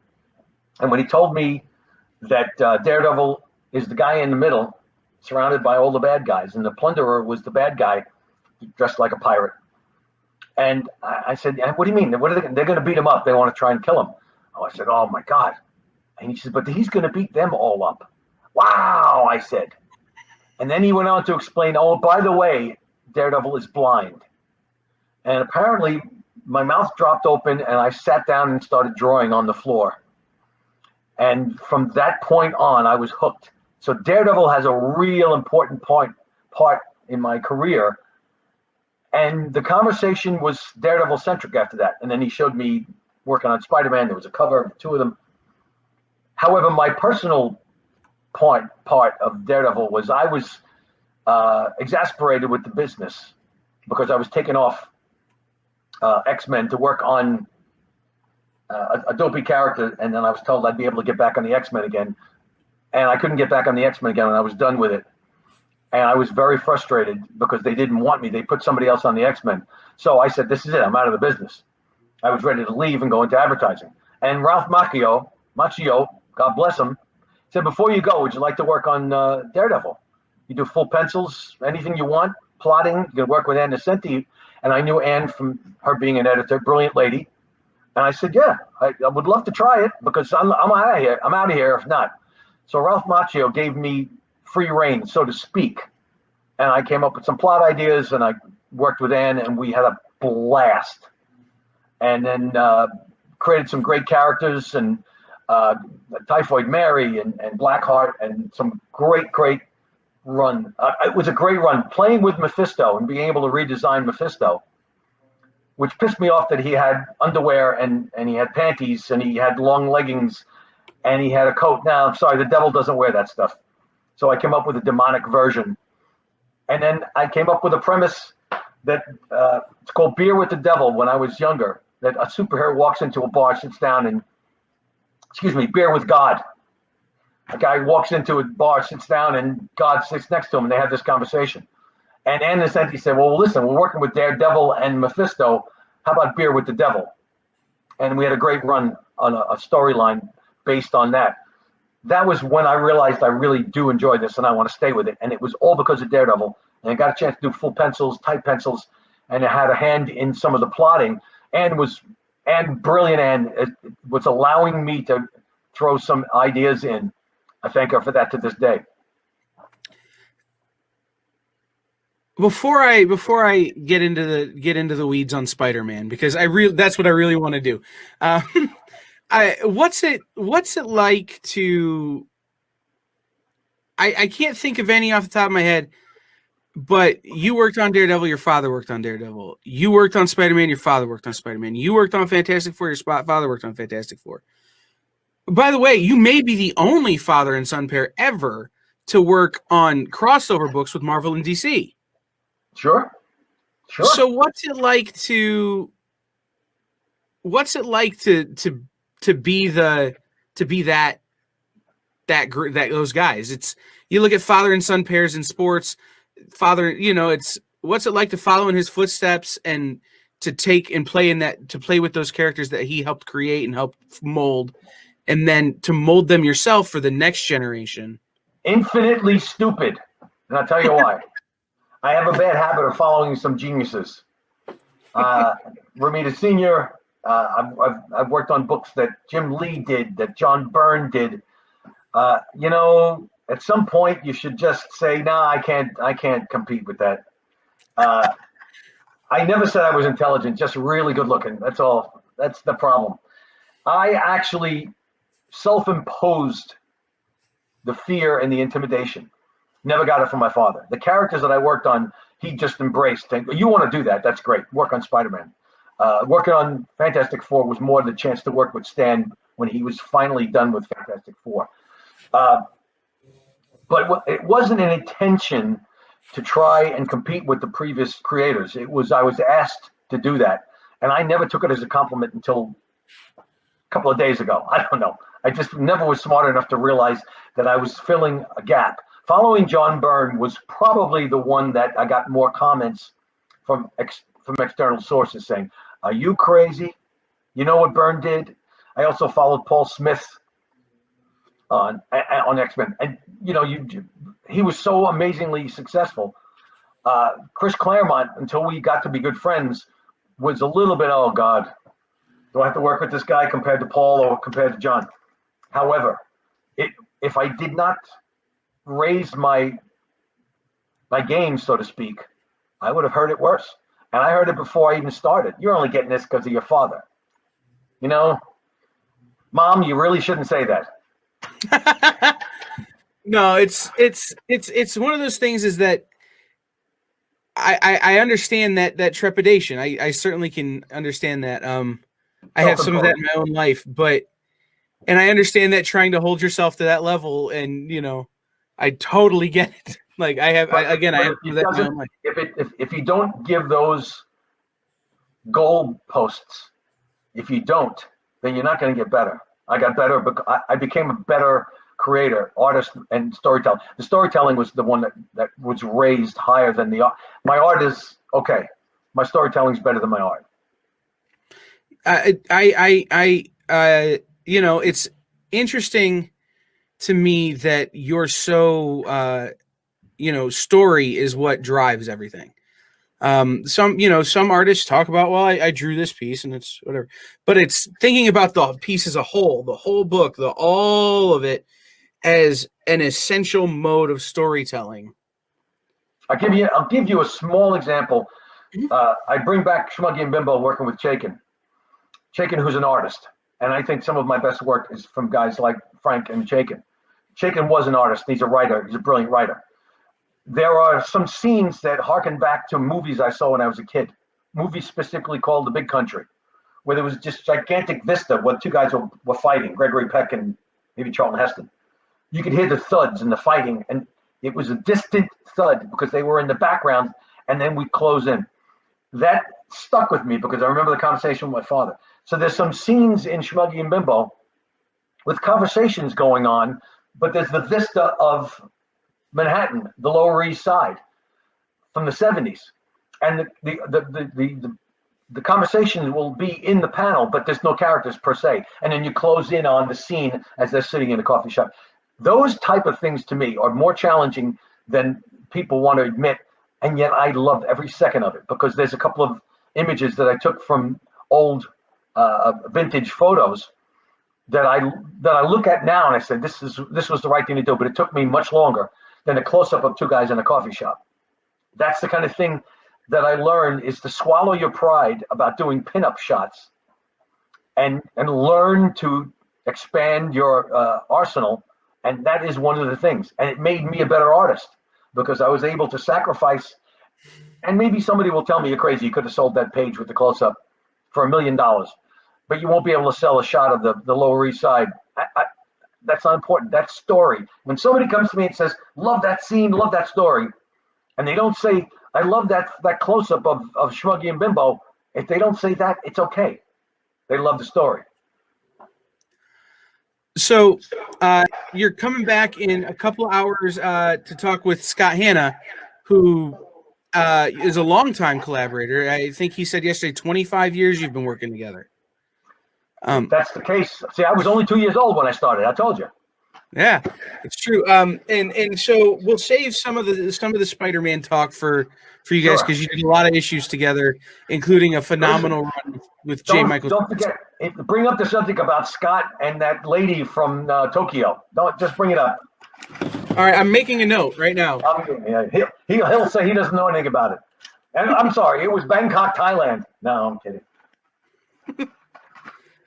Well, hey, Bob Layton made me ask Howard Chaykin about taking him to a kosher deli. So I'm all about asking the questions that make people's eyes roll back in their heads. You could also ask me about Gene Simmons and the Kiss book.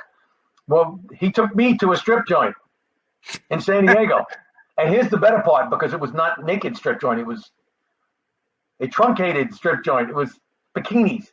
He didn't have any cash, Gene Simmons. Literally. And three of the dancers, because the two of us were hanging out. He doesn't drink alcohol, by the way. I had a beer in front of me, and he was sitting there, and the three dancers came over and they centered themselves in front of him. And he's sitting and he's elbowing me. He says, I don't have any cash. You got 3 20s? So Gene Simmons still owes me $60. Gene, if you're watching this, Gene, I love you and I love your music. Let me have the effing $60. Come on. And he left with the 3 girls, by the way, and I got stiffed. Excuse the expression. I got stiffed that way too. So you come to Amazing Spider-Man issue 208. And your time on Amazing Spider-Man ran for 400 issues, like something like that. I don't know. 208 to something like 600 plus a bunch of other stuff.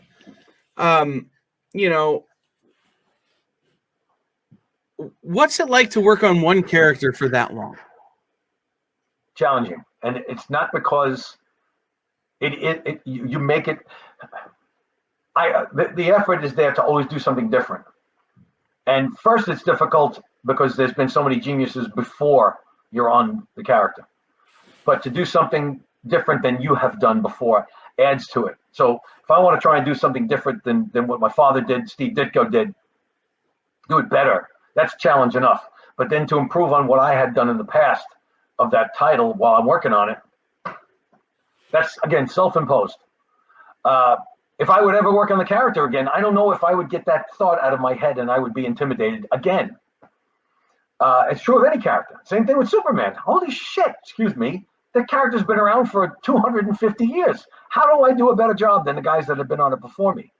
That's what is sticking in my head with any character I work on, except for Kick-Ass. Yeah.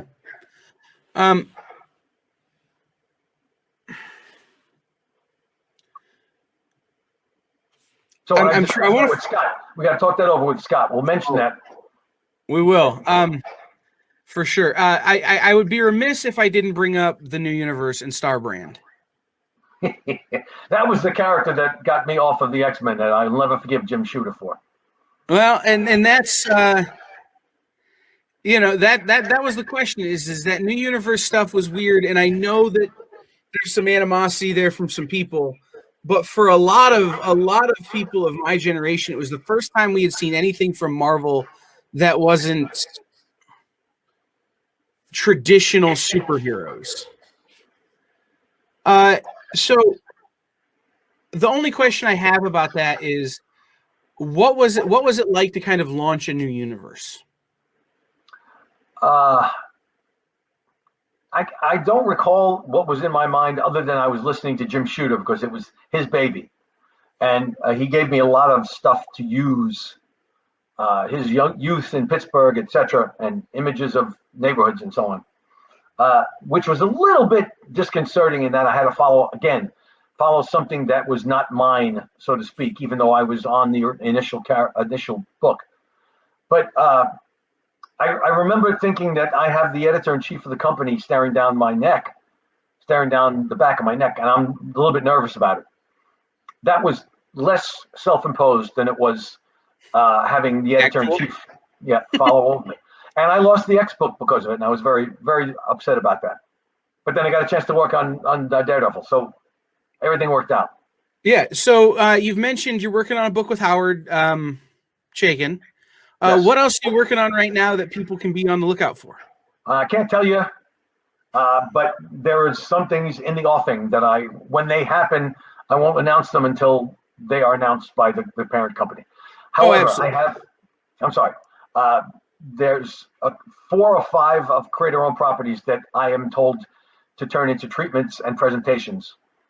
One of them, Schmuggy and Bimbo, is one of them. Gray Area is a possibility as well. Fortunately for us creators, there is a need for content for the former streaming services that used to have the Marvel and DC characters, and they're looking for content. And guys like me are asked to come up with content, and I'm trying to turn those into, which is why I mentioned Schmuggy and Bimbo again. After Howard has been waiting patiently for 7 to 10 years, whatever it is, since I first came up with the premise, and he made it beautiful, that I have to come up with the 3rd issue. We've got 2 issues done. The 3rd issue will get done shortly, and that will be hopefully turned into a film. I'm looking forward to it. It's genius stuff that Howard has honed.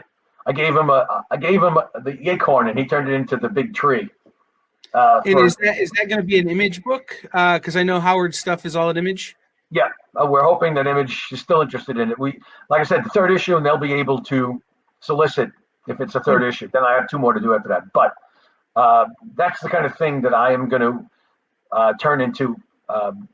turn my ideas into those kind of products, is a treatment and presentation, and see what becomes of them. And there's a couple more. I got 3 or 4 more, and then I would love to do that. So I can't give you the mainstream book stuff yet because I don't want to jinx it. But the creator-owned stuff, I get excited about. I mentioned the name of a couple of characters before this. It's possible with Wonder Woman, possible with Batman. Who knows? But we'll see what happens. I'll let you know when it happens. Yeah, no, I absolutely. And we'll wait until the announcements come, and then we can have a big fun party and announce it and have you back on to talk about those things. When there is an announcement, you'll want to talk. Trust me. Absolutely. Well, I always am going to want to talk. So real quick, it's been scrolling at the bottom. It's at John Romita Jr. on Instagram. Tell people where they can find you. They can head over to Spencer's site if they want to pick up art. Yep, that's pretty much it. I'm not a social media guy. The at John Romita Jr. was done for a business effort. And listen, I'll just give me an opinion. You can do it on Instagram. I don't even know if I'm on Facebook, but I'm not a social media kind of guy. And I wouldn't give out my email address because I already get too much stuff on it that I can't answer right now. But if you go through Spencer Beck, Spencer BCK at AOL, and also his studio, his art studio, as Mr. Bagley announced, I'll hear. Trust me. Anything Those bad, I'll hear. I hear all on our website.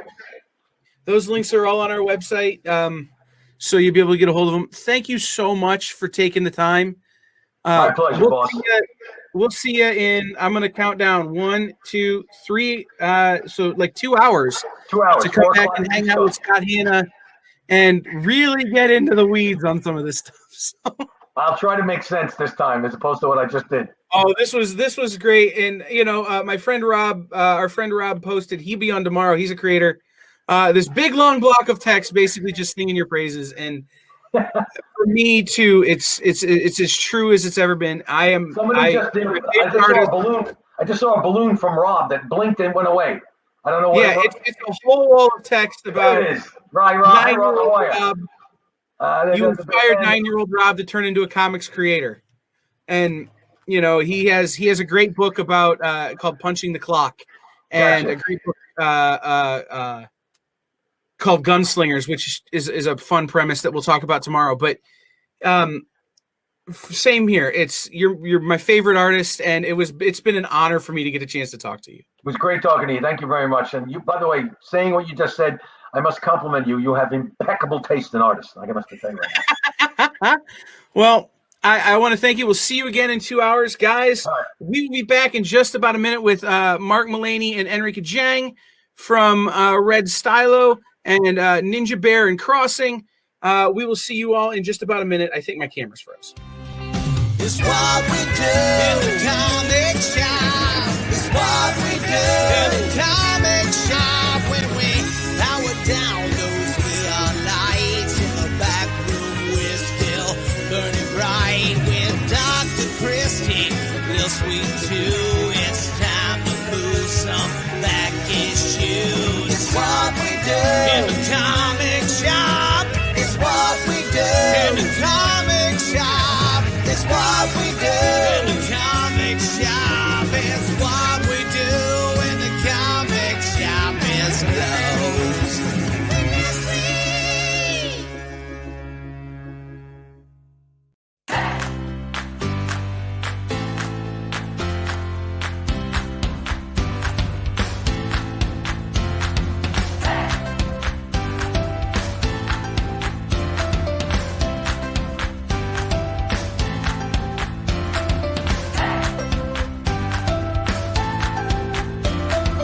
There's something for every imagination at your local comic shop. Visit ComicShopLocator.com to find a store near you.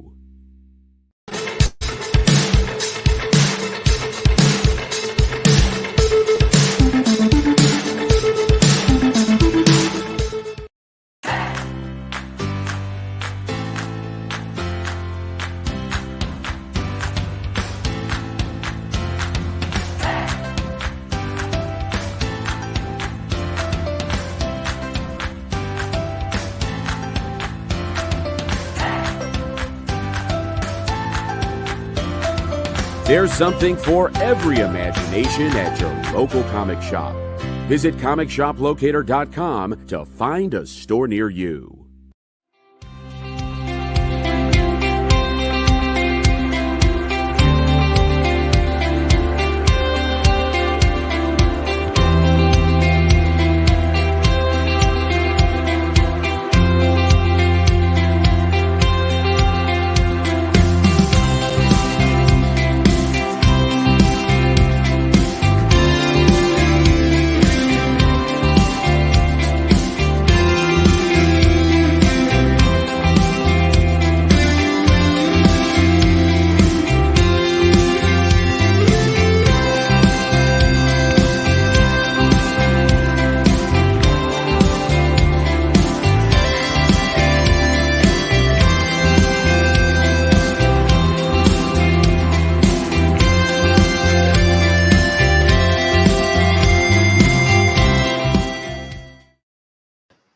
All right, everybody, we're back. I'm Kyle. I've been your host most of the weekend.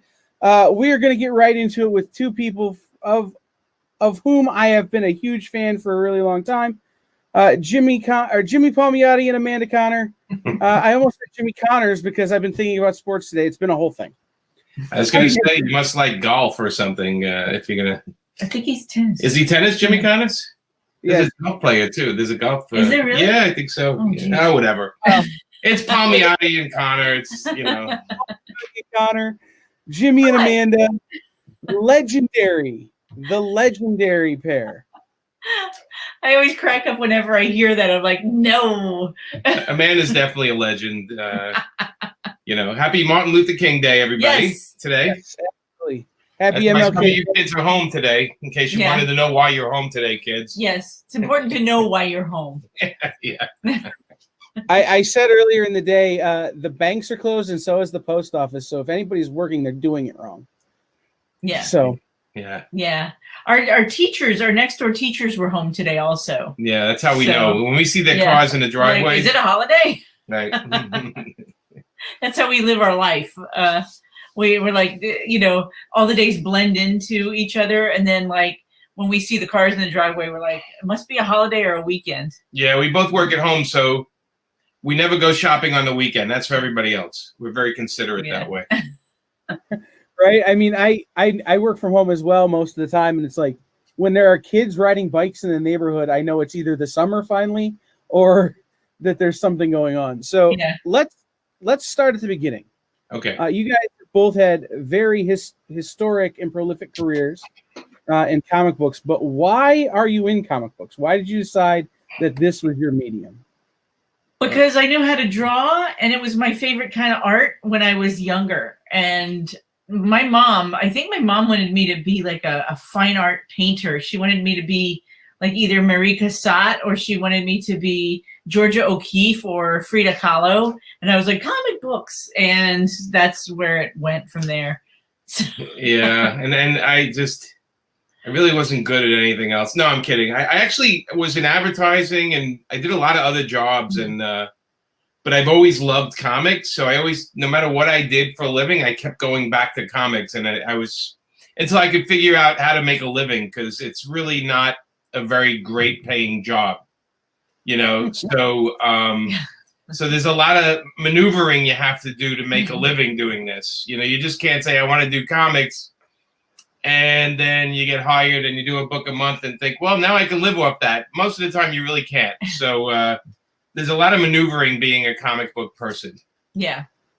And let me ask you this, Jimmy, because you said you're in advertising. There are a lot of people in the comic book industry who are also advertising people. Neil Adams made a wonderful career out of it. And there are a lot of others that, I started off in advertising, and then once I had a steady career, I chose to do this. So what do you think it is about advertising and comics that play so well together? Well, I started in comics, and I was working, I was ghosting for a bunch of artists. I was ghosting for a couple of well-known artists. I'm moving a light here. I'm looking at like, okay, that's too bright. Looks like we just got busted for something. Wasn't me. Yeah, You guys did fine. Anyway, so when I started out, I was ghosting for other comic artists, and I saw how horribly they were living. They were making no living for it. And I said, I can't do this. I grew up in a home that had no money. There was no way I was going to take another job where I wasn't bringing home money for the family. So I didn't get into comics. I got into advertising, which paid a hell of a lot better, and still does, pays a lot better. A lot more stress, a lot more, I had clients like Pepsi and Maybelline and, all these big name clients, but in the end, I still loved comics. So the advertising helped me to understand how important a deadline is, and then how to also communicate with people and how to interact with clients, and that helped me as far as when I started job hunting and dealt with editors and started doing work, getting it on time, because half of the battle for comics is getting your work in on time. Ask any lazy editor and they'll tell you they don't want to hire anybody that's a lot of work. They want somebody that gets the work in, So I took that from advertising and applied it to comics. But it makes, look, Neil was working in the same city as I, and actually your dad used Neil, right? My dad used to hire Neil. My dad's was in advertising, and now he's happily retired. Yes. But yeah, he used to hire Neil for, like, if he needed a job that needed to get really sold, he would get Neil to do it. Yeah. So, and Neil makes, Neil's a very smart guy. So anything Neil Adams says, you kind of got to listen to a little bit, he's been around, he knows what he's doing, but he's also the guy that got, us royalties and got us our artwork returned. Like Neil is, there's a lot about Neil Adams that we love as comic creators. He's responsible for people being able to, get their artwork back and stuff. And and stuff. I like stuff. We had a big long interview with him. We talked to him for 2.5 hours, and it means we ask him one question, but that's okay because when Neil talks, you just sit and listen. Yeah, yes. Pretty much. Yeah. Yeah, he told me once how to make $1 million if starting with $1,000. What happened? I didn't make $1 million. That's not Neil's fault. I blame COVID. That's my new go-to. I just blame COVID. It's so true. So yeah, we have a question. Popkill, did those ideas come from the corporate ad world? Well, the idea came from Dave Johnson, pitched me the idea, but I was able to apply what I knew about advertising to it. So there is a lot of stuff in the book that's that kind of pokes fun at it. In the end, though, the book is about character. It's character driven. It's not teaching anybody about advertising, except that it's a cutthroat business like any other business. Right. Kyle, you know how it is. Come on, man. You know how it is. It's cutthroat out there. Well, and my thing is I'm still in the advertising world.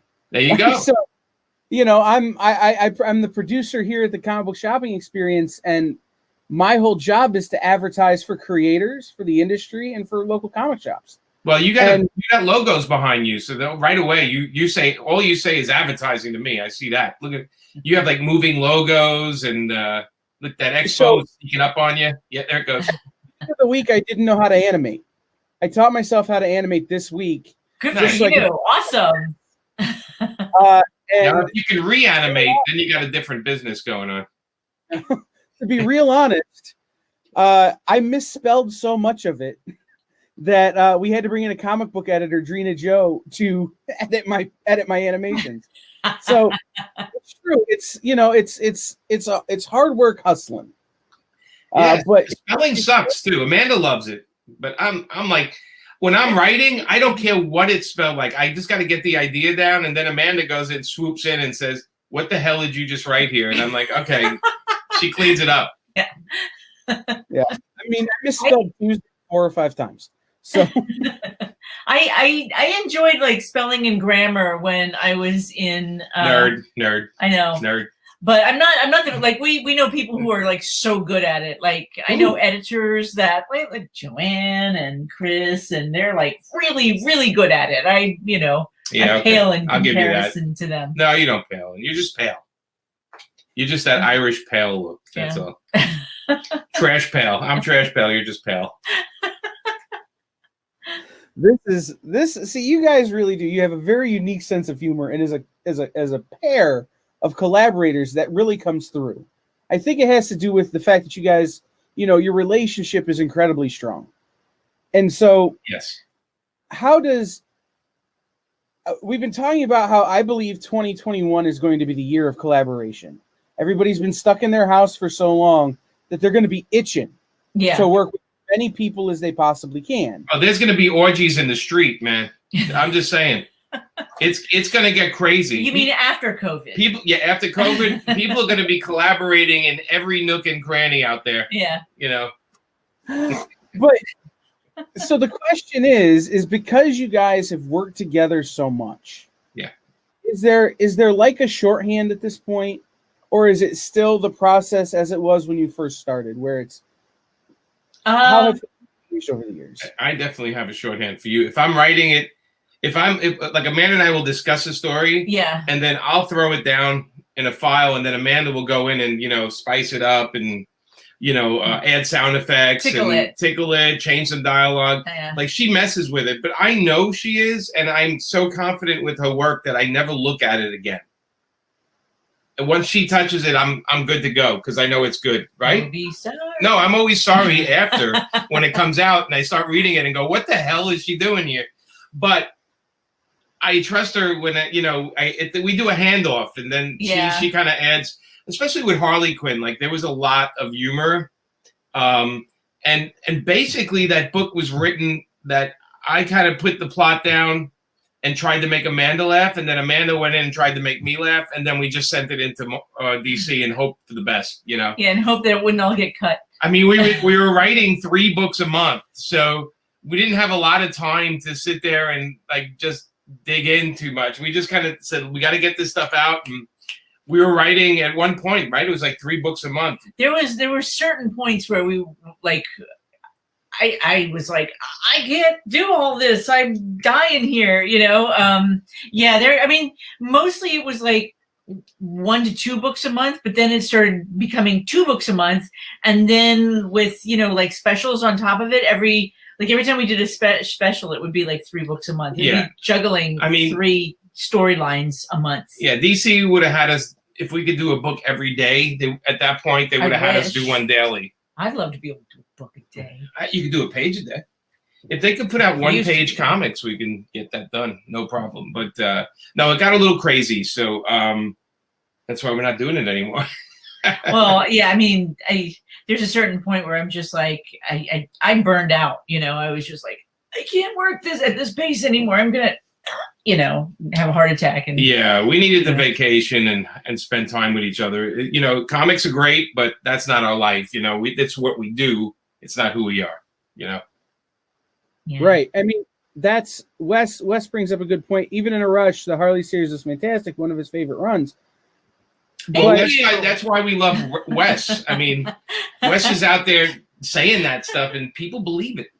So good for you, Wes, man. We owe you one. We owe you a beer, or if you don't drink, we owe you I don't know, a Coke. There you go. Stack of 20. I don't know. So, but the question is when you're working at that pace, it does become untenable, for sure. I mean, there's only so much creative output any person can do before they've eventually got to consume sustenance and sleep. Yes. Pretty much. Yep. That's pretty much it. Yeah, I mean, we would have our food breaks, and then where Amanda would get mad if I brought up the comic because she's like, "I'm eating." I just needed like an hour to myself where work wasn't involved. Yes, it's like, holy crap. That's why we got a cat. So she can complain to the cat, not me. I don't want to. And the cat doesn't talk to me about work. No, the cat. All it does is crap in a box and give you so much love. It gives you so much love. The cat loves her. Anyway. So I have 2 questions about this, and one of them I'm going to ask first is the fun question. Okay. Do you have a go-to food when you need to take a break that takes a little while to make, but it'll distract you longer? I'm not really good at cooking. Or a go-to restaurant that's, slower. That way you don't have to work. Actually, you know what I've been having lately, and I did this back in my 20s, and it's now I'm what cows doing it. do when they're alone? No. Oh, it's not beef stroganoff? No. Okay. I was making beef stroganoff for a while, but then we started really gaining the COVID-19, and I'm like, all right, I got to cut this out. Okay, go ahead. I get like a piece of hard bread, not like old bread, but like firm. You don't want like soft Wonder Bread. You need like a firm bread, like the stuff you get at Sprouts or something like that. Smear it with apricot jam and then slice strawberries and put them all over that and like make a strawberry and jam sandwich. It's so good. And that's sort of what I do to slow down a little bit. Yeah, I like pizza. So, but do you make pizza? I do make pizza. You do make that. Actually, I make pizza. Yeah, I'm from Brooklyn, New York. I make pizza. I can make pizza. Yeah, I mean, well, I think that's required of being a New Yorker, right? Isn't it? Well, the requirement of being a New Yorker is to complain about everybody else's pizza. That's the requirement. It's not so much making it. I make it, but a lot of New Yorkers love to complain about other pizza as they're eating it. So pretty much. I was talking to someone the other day, and we were talking about which Comic-Cons we're most excited for when we're allowed to go back to Comic-Cons. And I was explaining to them that it's Chicago because I have deep dish deficiency. And they look at me funny. But it's because right up the street here is a gentleman who was born and raised in the Bronx and bought his family's 100-year-old pizza recipe to Toledo, Ohio, so I can get top-level New York style the perfect thin crust. You got to fold it 4 times. Does it drip oil? There's a lot of oil drip out of it. You could change the oil in your car with the oil that comes off a slice. That's good. It's amazing, and it's just so I don't have New York style deficiency. So But you do want other pizza. I get the Chicago. I love the deep dish pizza. I love the Detroit pizza. Although cons, one of my favorite cons is the one in the Kansas City. Planet Comic-Con. Planet Comic-Con. They feed us like they're gonna slaughter us on Monday. They make sure they give us barbecue. That con knows how to take care of its guests. Let me tell you. Yeah. Oh my God, the barbecue. Oh. Oh yeah, no, Kansas City is great for that. I like Kansas City and I like Memphis for the same reason. The barbecue after the convention. I don't think I've ever been to Memphis. Never been. Yeah, no. If you ever get a chance to go to Memphis, you go to the convention, work all day. After the convention, you eat an entire pig. Fantastic. Love it. Poor pig. Too bad. But the other question I have about that kind of frenetic pace you're talking about is, how do you manage so many books? Because you've got to be working on them all kind of at the same time, right? Yeah, I mean, so you're a good juggler. I'm not. Yeah, I mean, I'm used to it, and again, advertising background. Although some people, I was in advertising. You're a hyper focuser, though. But I was like storyboards. Right. You know, so it's like I didn't have to juggle 20 storyboards. I had to work on the storyboard that I was working on, and then go to the next one. Where you're able to like spin plates, and I can't do that. I do. I have a lot of notes. I can't flip the camera and show you how many Post-its I have around my computer. It's ridiculous. Amanda's looking at it right now. Yeah.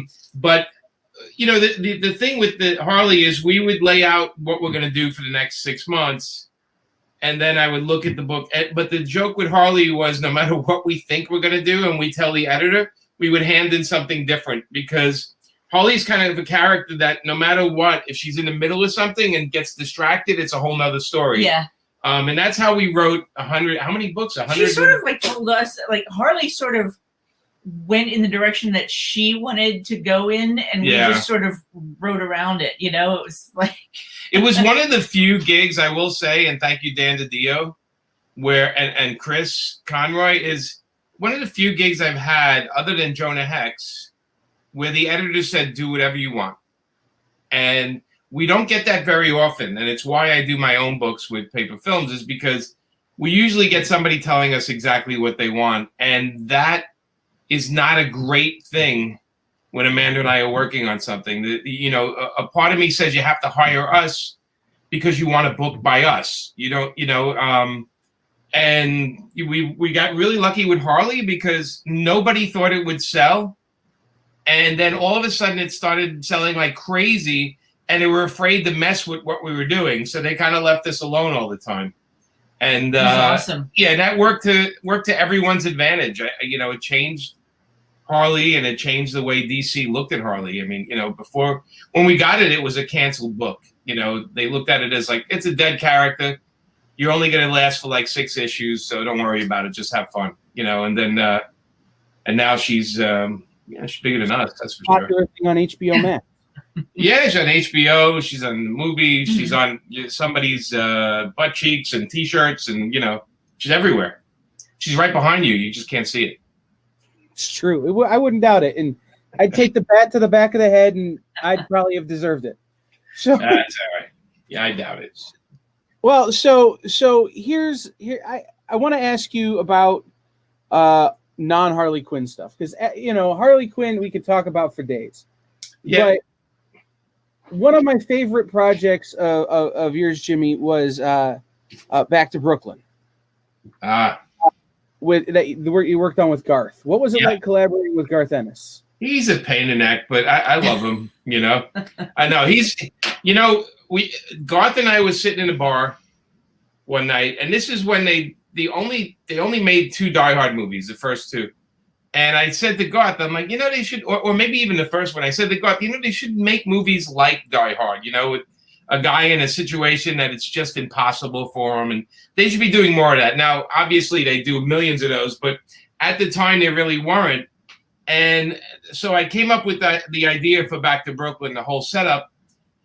And I went back to Garth and I said, you want to write this with me? Like, here's the story. You want to like do this? And he's like, yeah, what the hell not? Why the hell not? And but he's a guy I've known for a while, and he's a drinking buddy, and he's a friend. So the only thing we worked on, well, actually, when I was doing Marvel Nights, you know, I hired him and Steve to do Punisher, where I inked Steve on it.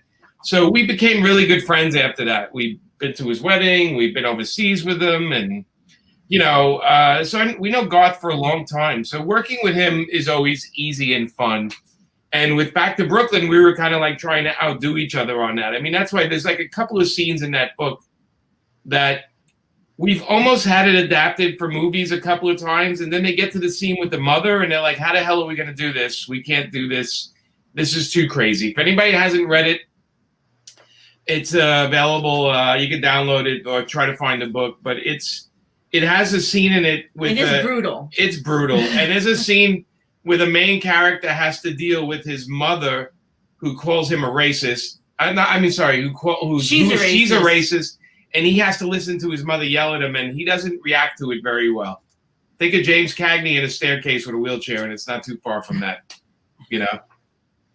I have the paperback copy, and it's well read through. I mean, the cover's about to fall off. I need to find another copy. It's one of my favorites. Now, Amanda, let's talk about your time with an iconic character from the independent world, Vampirella. Oh yeah, yes.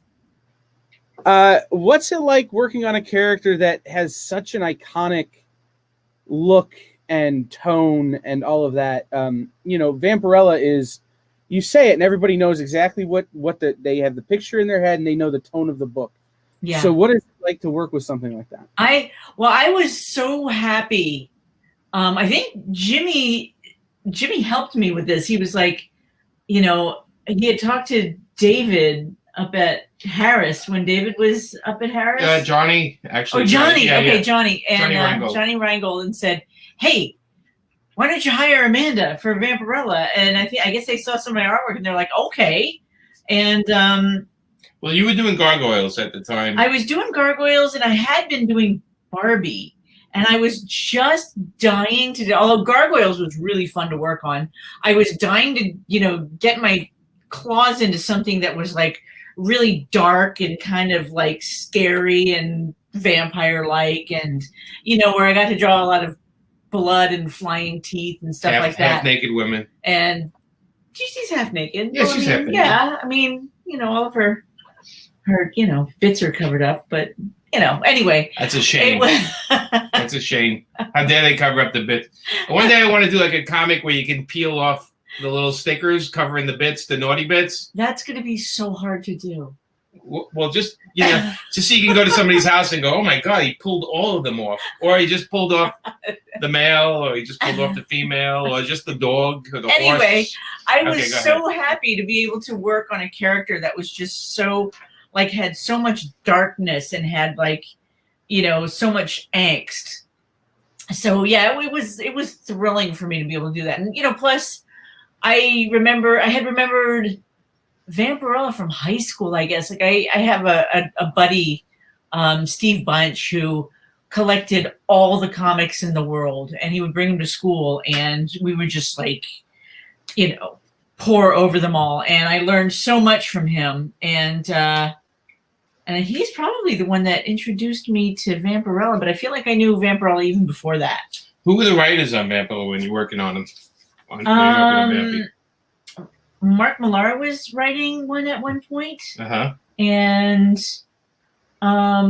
brain fart. Grant Morrison? Grant Morrison. Right. And Warren Ellis. Yes. It's a pretty big lineup. I had some great writers. Yeah. Yeah. I had really, so that was a fun series to work on. But the same thing happened with me that happened with Barbie. Like Barbie was all like light and sugar and saccharin and happiness all the time. And I was like so over that Vampirella was perfect for me. But then there was a certain point where I was like, oh my God, it's just so much darkness all the time. I need to do something different. And that's when I started to lean towards dark comedy. And I'm like, okay, this is something I'm really comfortable with. So, and Jimmy and I did a dark comedy vampy story that we got in so much trouble for. Yeah. So, but I had never had so much fun with Vampirella because, the splash page is Vampirella sitting on a toilet. Yeah, the editor wasn't thrilled about it, but we got yelled at, but they still printed it. So, okay. I don't know if you follow kind of the secondary market on your work, but that Barbie stuff has absolutely blown up. Has it really? I always thought that, people were finding it in quarter bins, We have a box of them. We do? Yeah, we have a box of them. In the poly bags with the cards. They're $20 on eBay. Really? Huh. I think you got to sign all those, Amanda, and we got to put them on our website. I do occasionally sign Barbies, like every so often at like once every 3 conventions or 5 conventions, somebody will have Barbies to get signed. So that's kind of fun. I came across a stack of them, and I was I knew nothing about them, and I was looking them up. I'm like, oh, okay, it's Amanda, and I'm starting to look at pricing and going, okay. Well, you know what? Margot Robbie seems to follow whatever Amanda does. So it's Harley. She's doing Barbie now. We're wondering what Margot's going to do next. And probably not Power Girl, but it'd be fun if she did. Oh, that'd be amazing. Yeah. But I actually wound up going back to the guy and giving him more money because I felt bad. Like we all thought they were, nothing, and they were this amazing thing. So is it a recent thing that they're worth money? Because I don't remember them ever being. Yeah. They popped off in the last year or so. No kidding. So it's relatively recent, I guess. Huh. Yeah. How about that? Go figure. Yeah, I mean, I don't know if people follow that stuff or not, and I certainly don't until I come across something. But when you come across something that's like somebody's early work, or somebody's obscure work, and it's like, oh, this is a person I'm a fan of. Oh, okay, people don't know about this. Mm-hmm. It's really I have a bunch of stuff like that. Like Bayou Billy for Archie Comics is pretty obscure. It was a video game back in the late 80s, I think. Yeah. And Archie had done the comic version of that, and I illustrated that. And Avengers, didn't you do a backup story in West Coast Avengers? That was my very first published comic work. What was it? With that, actually, no, my first published comic work was the Strip AIDS book. It was. Oh, right. The charity book. It was charity to make money for people who had AIDS. Right. And so that was my first published work. But after that, the first comic company job that I had ever gotten was a backup story in Solo Avengers number 12. There you go. And who was the character? It was Yellow Jacket, the female Yellow Jacket, and Wasp, and the Black Knight. Nice. Yeah. So I'm partial to the Black Knight. They made him the Avenger for the state of Ohio. Yes. Avenger to all 50 states. So I'm partial to him. But you guys have also had tremendous success with having your work adapted into features and television and that kind of thing. And I know that you've worked on those scripts. So when you have a story that you wrote for a comic and it's being adapted, what's it like revisiting those stories, and what kind of changes do you constantly, or do you seem to have to make? Jimmy does that. Well, to tell you the truth, most of the stuff that has been adapted has not had us writing it at all.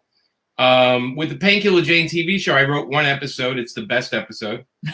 And and I have to say that, right? But like even Random Acts of Violence that came out this summer, it's on Shudder right now.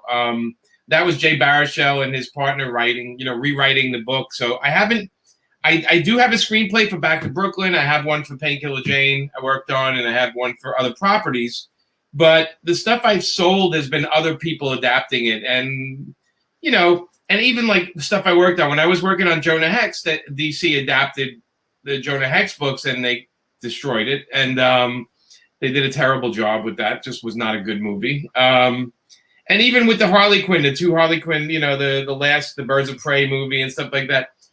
A lot of stuff is based on our work, but they haven't really, what's a nice way of saying it? They keep us separated from it. Yeah, they invite us to the parties afterwards or the premieres, which is nice. Yeah, but they don't really ask us to get involved, and that's a big mistake.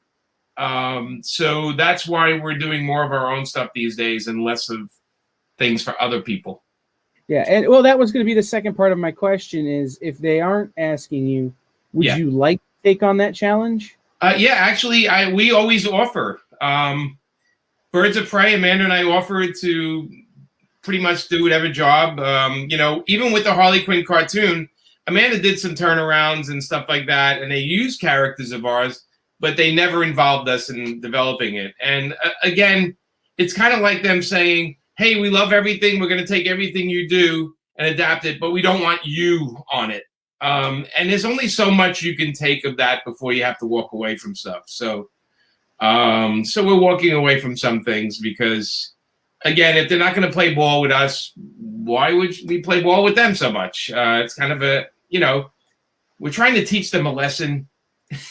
I don't think they care. No, they don't give a crap. But in the future, you'll see more things done with our hands-on, because that's the way we're dealing with things now. We have so many ideas for creator-owned stuff right now. We have like a backlog of creator-owned.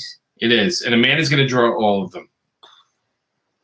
It's going to come out slowly because I am not fast lately. Amanda's going to get so fast, she's going to knock them out a book a day, like she was saying earlier. I wish. So, and I want to talk about all that stuff because we met recently on a Read Pop holiday hangout that they did with Mike Negan, and you guys were talking about you had a bunch of creator-owned stuff in the works, and you're going to use the crowdfunding and some of that kind of stuff. So I want to talk about all that stuff, but is there a IP out there that you haven't gotten a chance to work with from anybody that you would just love to get your hands on and be like, this is mine now. I'm going to fix it, or I'm going to take it. Oh, you mean like something that the big companies have, or just like anything? Anything you've seen, anything you're aware of, anything that you're like, I've got a story to tell. I'll tell you this story because it didn't happen. But I pitched the Dirty Harry series for comics, and to Warner Brothers, and I reminded them that they had the rights to do it because they own all the Dirty Harry properties and stuff like that. And it didn't go through, but I thought a Dirty Harry comic would be kind of fun, set in the 70s. Kind of thing. But as far as the characters, we did pitch a couple of things recently that got turned down, All I'm saying is if I were a billionaire, I'd see if I could buy Power Girl. Right. Yeah, Power Girl, the one would be the character we would go back and if they can somehow just give it to us to do, we would do some more Power Girl. We definitely have a lot of Power Girl ideas. But we pitched it a couple of times to DC and they're not interested, which we don't get, but that's their character. So what can you do? Right. I mean, we got a lot of people who are, I like this, the comic source. I'm here for a Dirty Harry series. Get Dan Panosian to draw it. I agree. Dan would be awesome. That would be he would be great at that. And I think Dan would want to do it, but people own the rights to things, so as much as we want to do things, it is our fantasy, though. It's our fantasy, yeah. So that's one. I mean, I also wanted to write the Spectre. Darwin Cook and I pitched the Spectre. He was going to draw it, and we were going to write it together. And we pitched that to DC, and they had no interest in that either, which is a shame because it would have been a really good book, And some characters. I'm trying to think. I love Red Sonja, and Conan. I grew up with that. I like the Shadow. I like certain things I grew up with. But I've worked on a lot of them, so I've gotten it out of my system almost. Almost. Is there a person other than the person sitting next to you in the industry, that you love to collaborate with? Yeah. Oh God, there's a lot of them. Amanda, you go first. I do. Well, I had, when we were doing the pro, I loved collaborating with Garth. Yeah. That was a lot of fun. Yeah. What else did I, God, you know what? Yeah, there were like a lot of people I had fun with writing. Does it make it easier if I stipulate it with someone you haven't had a chance to work with yet? Oh. I got one.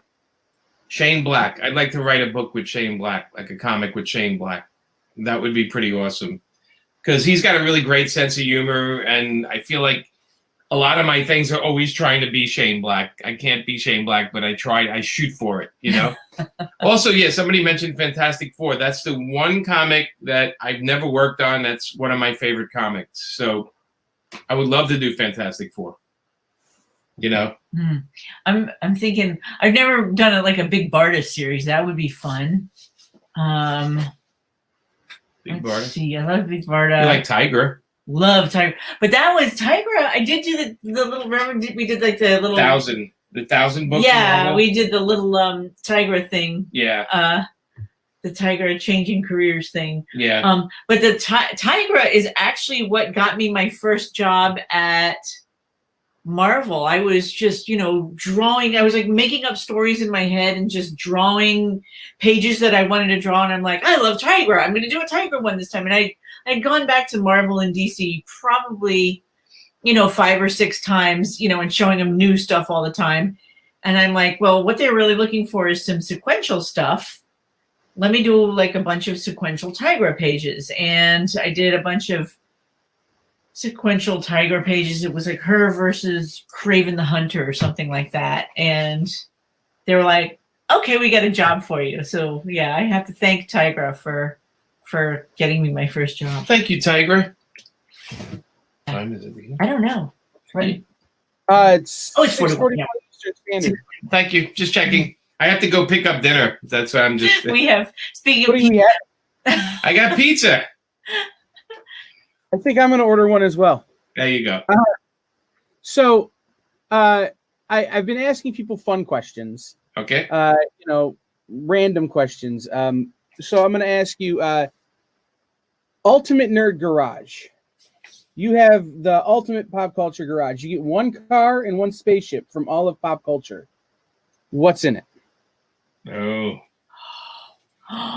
Oh God! I think So much Star Wars stuff.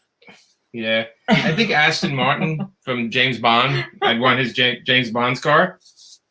Oh, okay, yeah. I mean, if we're gonna go real fantasy, I want. You want Kit? No, you. No. I mean, I wouldn't want a smart car.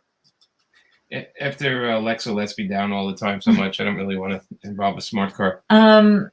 See, I picked the ultimate smart car. Christine from Stephen King. Oh, Christine is haunted, though, man. I mean, Christine can turn on you. Yeah, I understand, but I'm just saying. I want the Rocketeer's jetpack. There you go. His jetpack. That's yeah, good. Yeah. I want the Rocketeer's jetpack, and I want Jennifer Connelly in the Rocketeer. I want. Is that the same thing? I want triplicate girls' powers. Is what I want. Oh, I mean, I don't know if I okay. would keep that in a garage, but I want the Rocketeer's jetpack and Right. triplicate girls' powers. Okay. How about spaceship? Wonder Woman's invisible plane. Yeah? Oh hell yeah! Over the Millennium Falcon? Ooh. Ooh. Okay, no, the Millennium Falcon. Star Wars geek. So I mean, I think you know what? An X-wing is more maneuverable. what? You're gonna have traffic? Like, what are you talking about? Well, You I mean mean, fighting? Yeah, I mean, I guess the Millennium Falcon. I'd also want is the very- giant starship, the triangle one. You know, the one that's like the bad guys are in. I don't want to have to clean all those windows. You would have clones. You would have millions of clones that can clean all those windows the whole time. I already said I just want to be triplicate girl. All I need is like a few of me. I don't need a million of me. I'm okay with 3 Amandas. But I love that. Yes, I can handle it. It all ends with me putting a gun in my mouth. I though. can use 3 Amandas. Like I love those powers because like I always feel like I have too much stuff to do and I need more of me, but I don't want the one of me that's having like doing the fun job and then the one of me that's doing the tedious job is going to be jealous of the one doing the fun job. So I like at the end of the day I can all like come back together into one person and experience everything. So yeah, that's why I like that power. Okay. That's what So my answer was obviously Christine, but then I picked the Slave One because I have a small garage and it stores flat. So I would like Felix the Cat's bag. Oh, that would be good. Because then I can pull all those ships out and the cars out. So I think Felix the Cat's bag. I know you didn't ask, but it seemed like a good thing It's to in a have. garage and you could, yeah. I Why could fit not? a bag in my garage. Yeah, you put the bag in the middle of the garage and it just solves all your problems. Mary Yeah, Poppins. pretty much. Yes. See, that's probably the best. That's probably the best one right there. Although there's somebody looking it up, going, Felix the cat's bag. What is that? You know, I expect. If they're looking it up, they're doing it wrong. Yes, that's true. So let's talk about the creator-owned stuff and the things you have coming. You said you're stepping away from some of the stuff you've been working on for a while to do some of your own projects. Are there projects in the works that you can tell us about, and how are those going to come out? Yeah, the first one you can talk about is Captain Brooklyn. Yes. So this was a book we were supposed to do years ago. Yeah, I started the first page ages ago, and that's it. Yeah, and then Harley happened. It's a book that Frank Thierry and I wrote, and Amanda's going to be co-writing. And drawing. That's the first thing. I have the next Kickstarter coming out is Sex and Violence 3, which has Amanda and I wrote a story in it, and it's short stories all having to do with sex and violence. We've done already 2 Kickstarters on those books before that were very successful. So we just keep like one every year we're going to try to do. And then we have we have a smaller company, a very important soon-to-be giant company book we're doing, but they're not quite giant yet. They're not the big 2, but they're definitely the big 3 and 4 that we can't talk about yet. But let's see what else. What can we talk about? That's it, right? We're doing a book. We can't mention the band, but we're doing a book with a famous band that we're both writing, and Amanda's doing the cover for. It's a very famous band. But we're not allowed, there's so much stuff we're not allowed to talk about, right? Yeah. Sorry, man. I know it sucks, but. Right, but the tease of the band, and its band is going to work with Jimmy and Amanda. Yes. And like, in my mind, you're a New York guy. Right. The first band I went to doesn't even exist anymore. I think half of them are dead, which was the New York Dolls. So I just start going through my Rolodex of bands. I won't. How about this? I'll say you're in the ball field of in the you're not that far away from what the band is. So, but that you pulled out the New York Dolls is pretty impressive to me. Anyway. Well, it's like I said, I start thinking through New York Dolls, Velvet Underground, Reed. I start thinking about quintessential New York groups. It's not the Beastie Boys. I'll say what it's not. It's not the Beastie Boys. That would have been a good one for me as well, but it's definitely Jimmy adores the Beastie Boys. Yeah, I love the Beastie Boys, and Tina. It's not Bon Jovi. Although that'd be fun, but I'd be the wrong guy for Bon Jovi. Amanda would be the better one for Bon Jovi. I don't know. My best friend from high school would be the perfect person for that because she has a crush on all of them. Amanda loved the Cars, though. Yeah, I love the Cars. So that was my favorite band. Rest in peace. So we're not, we're just mentioning ones that it's not. Right. No, it's and the joke has always been, I would spend some time in the music industry, that if you're from that area, you can be a Bruce Springsteen guy or you could be a Billy Joel guy. I like them both. So yeah, you can like either one, but you're either a Billy Joel guy or you're a Bruce Springsteen guy. I don't know. How about this? I like older Billy Joel and I like newer Bruce Springsteen. What did you think of the new record? It's fantastic. I mean, Springsteen, one of his best, I think. I've been telling people that it sounds like Bruce Springsteen got written by Neil Young and Crazy Horse. Yeah, it's sung by Bruce Springsteen. It's got so much soul to it, and his heart is right there in every song. It gets better as you listen to it. That album, which very few albums do, I think. It's one of those ones that gets better all the time. So it is. I do buy more music than I buy comics. Amanda will back me up on that. I do buy more music. That's the thing that you probably buy the most of. Yeah. Besides food. I mean, yeah.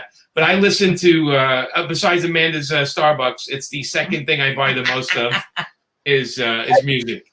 I no lie. I go to the comic shop on Wednesday morning and the record shop after.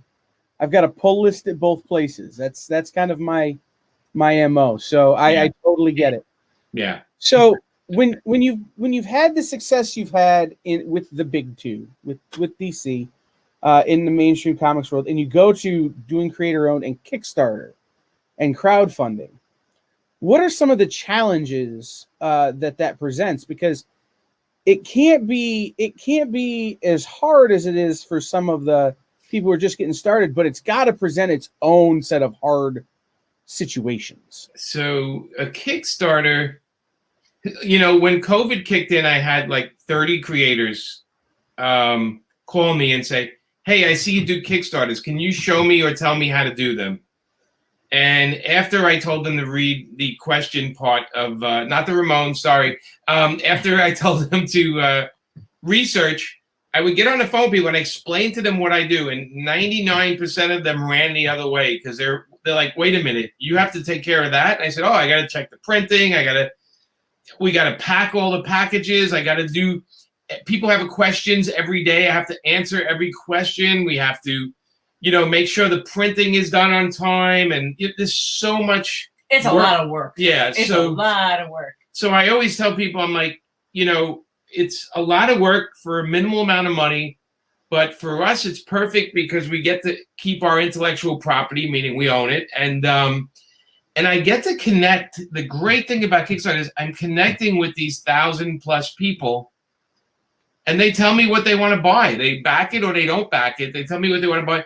But I talk to them, and I swear when I pack the packages, it's the same names. I start to get to know these people, and it's a very grassroots thing. And as much as comic books, I love mainstream comics. I don't get, unless I'm at a con, I don't get to meet and talk to the people. And even at a con, it's tough sometimes because there's a million people there. So with the Kickstarters, there's really is a lot of grassroots interaction. People ask questions, and I just love that part of it. But I also love the fact that I can create a book. Nobody's telling me what I can't put in it. Nobody's telling me what the limitations are. I can go to the printer and say, I want this spot varnished, and I want a triple thick cover, and I want this kind of paper on it. And I just love the control aspect of the Kickstarter. And if you've ever seen any of my books from the Kickstarter, the quality on them is 400 times better than most comic books that you buy. And it's because I'm one of those people that touches a very important thing. What do they call that? When you're very tactile. Tactile, yeah. In touch with what you like. Yeah. So so when I hold a book, I'm like, this feels like $20. I have to I have to hold it. And it's the big two. The comics they treat them like product. They just keep dumping them out as quick as you can buy them because they want all your money. And even some of the mainstream stuff, they don't even have cover stock anymore. The interior stock's the same as the cover. Like, for some reason, they've cheapened the experience for me by making it so cheap. And I think what we do is such an important entertainment. It's important kind of entertainment that I kind of hate that it's so disposable. I got to tell you. And so with the Kickstarter, I feel like I make every book special. It's less disposable. It's more collectible. I personalize. I sign the books, and there's so much more I can do than me just writing something and giving it to an editor and calling it a day and wait until the book comes back. This is it's about control, I have a friend who is a pretty well-regarded independent singer-songwriter.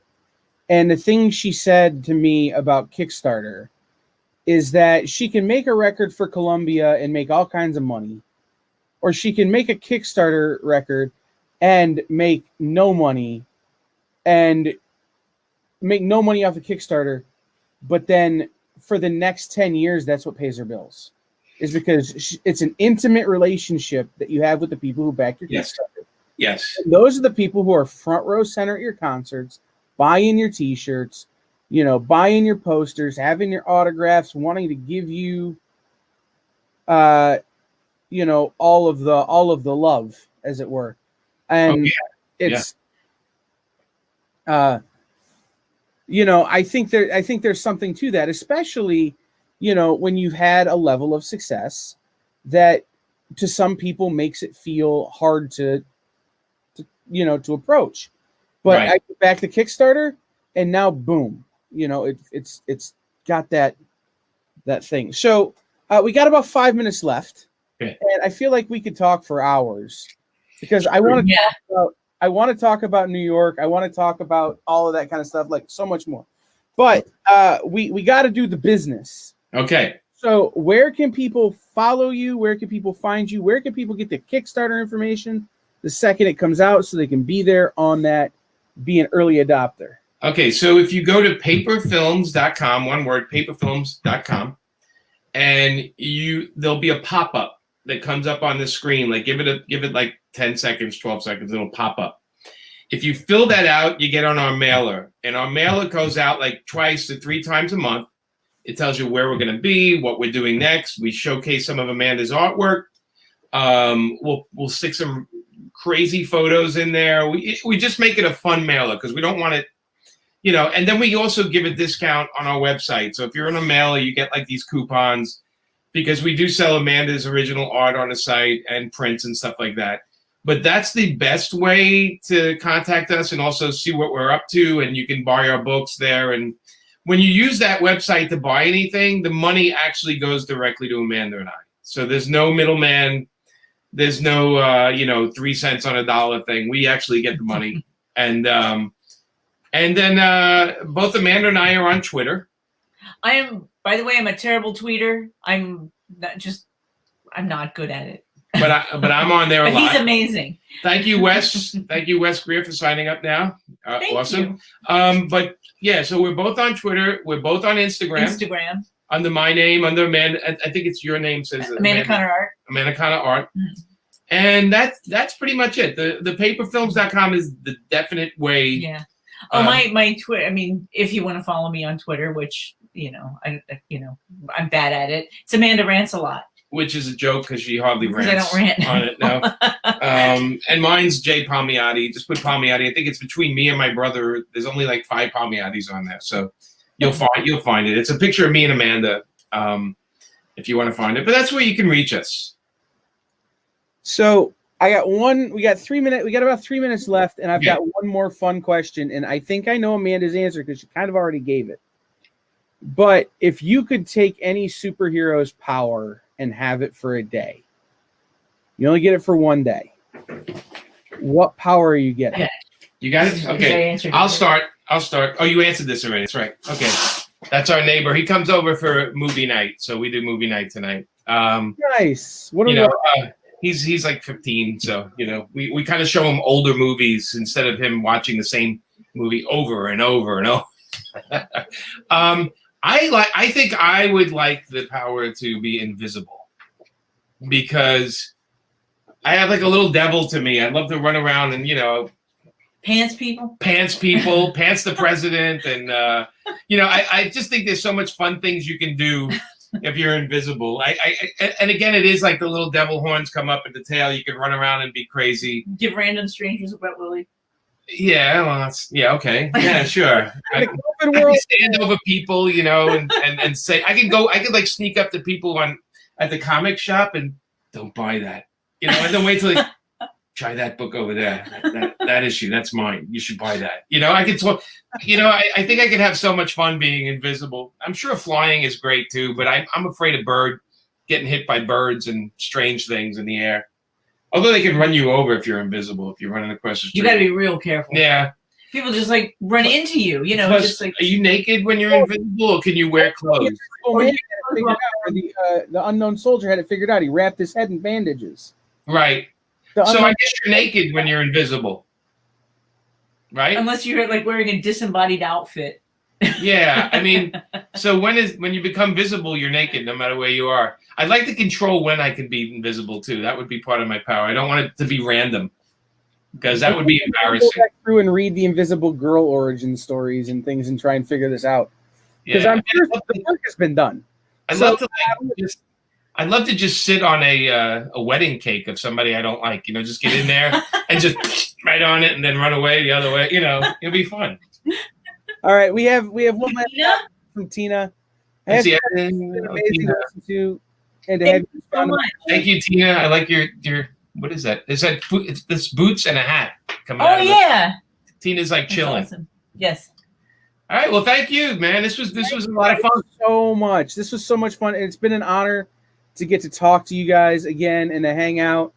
Thank you for being a part of our launch weekend here on the comic book shopping experience, the EXP Expo. It's been truly an honor to get to promote so many great people this weekend, including yourselves. Thank you for having us. We wish you guys a ton of success. Yes, thank you so much. Head over to paperfilms.com. Click on and buy all the things. All of It's them. not that hard. All the things. All right, take care. All right, guys. Thank you so much. All right, time to eat. Yeah, time to eat. We will be back, guys, in just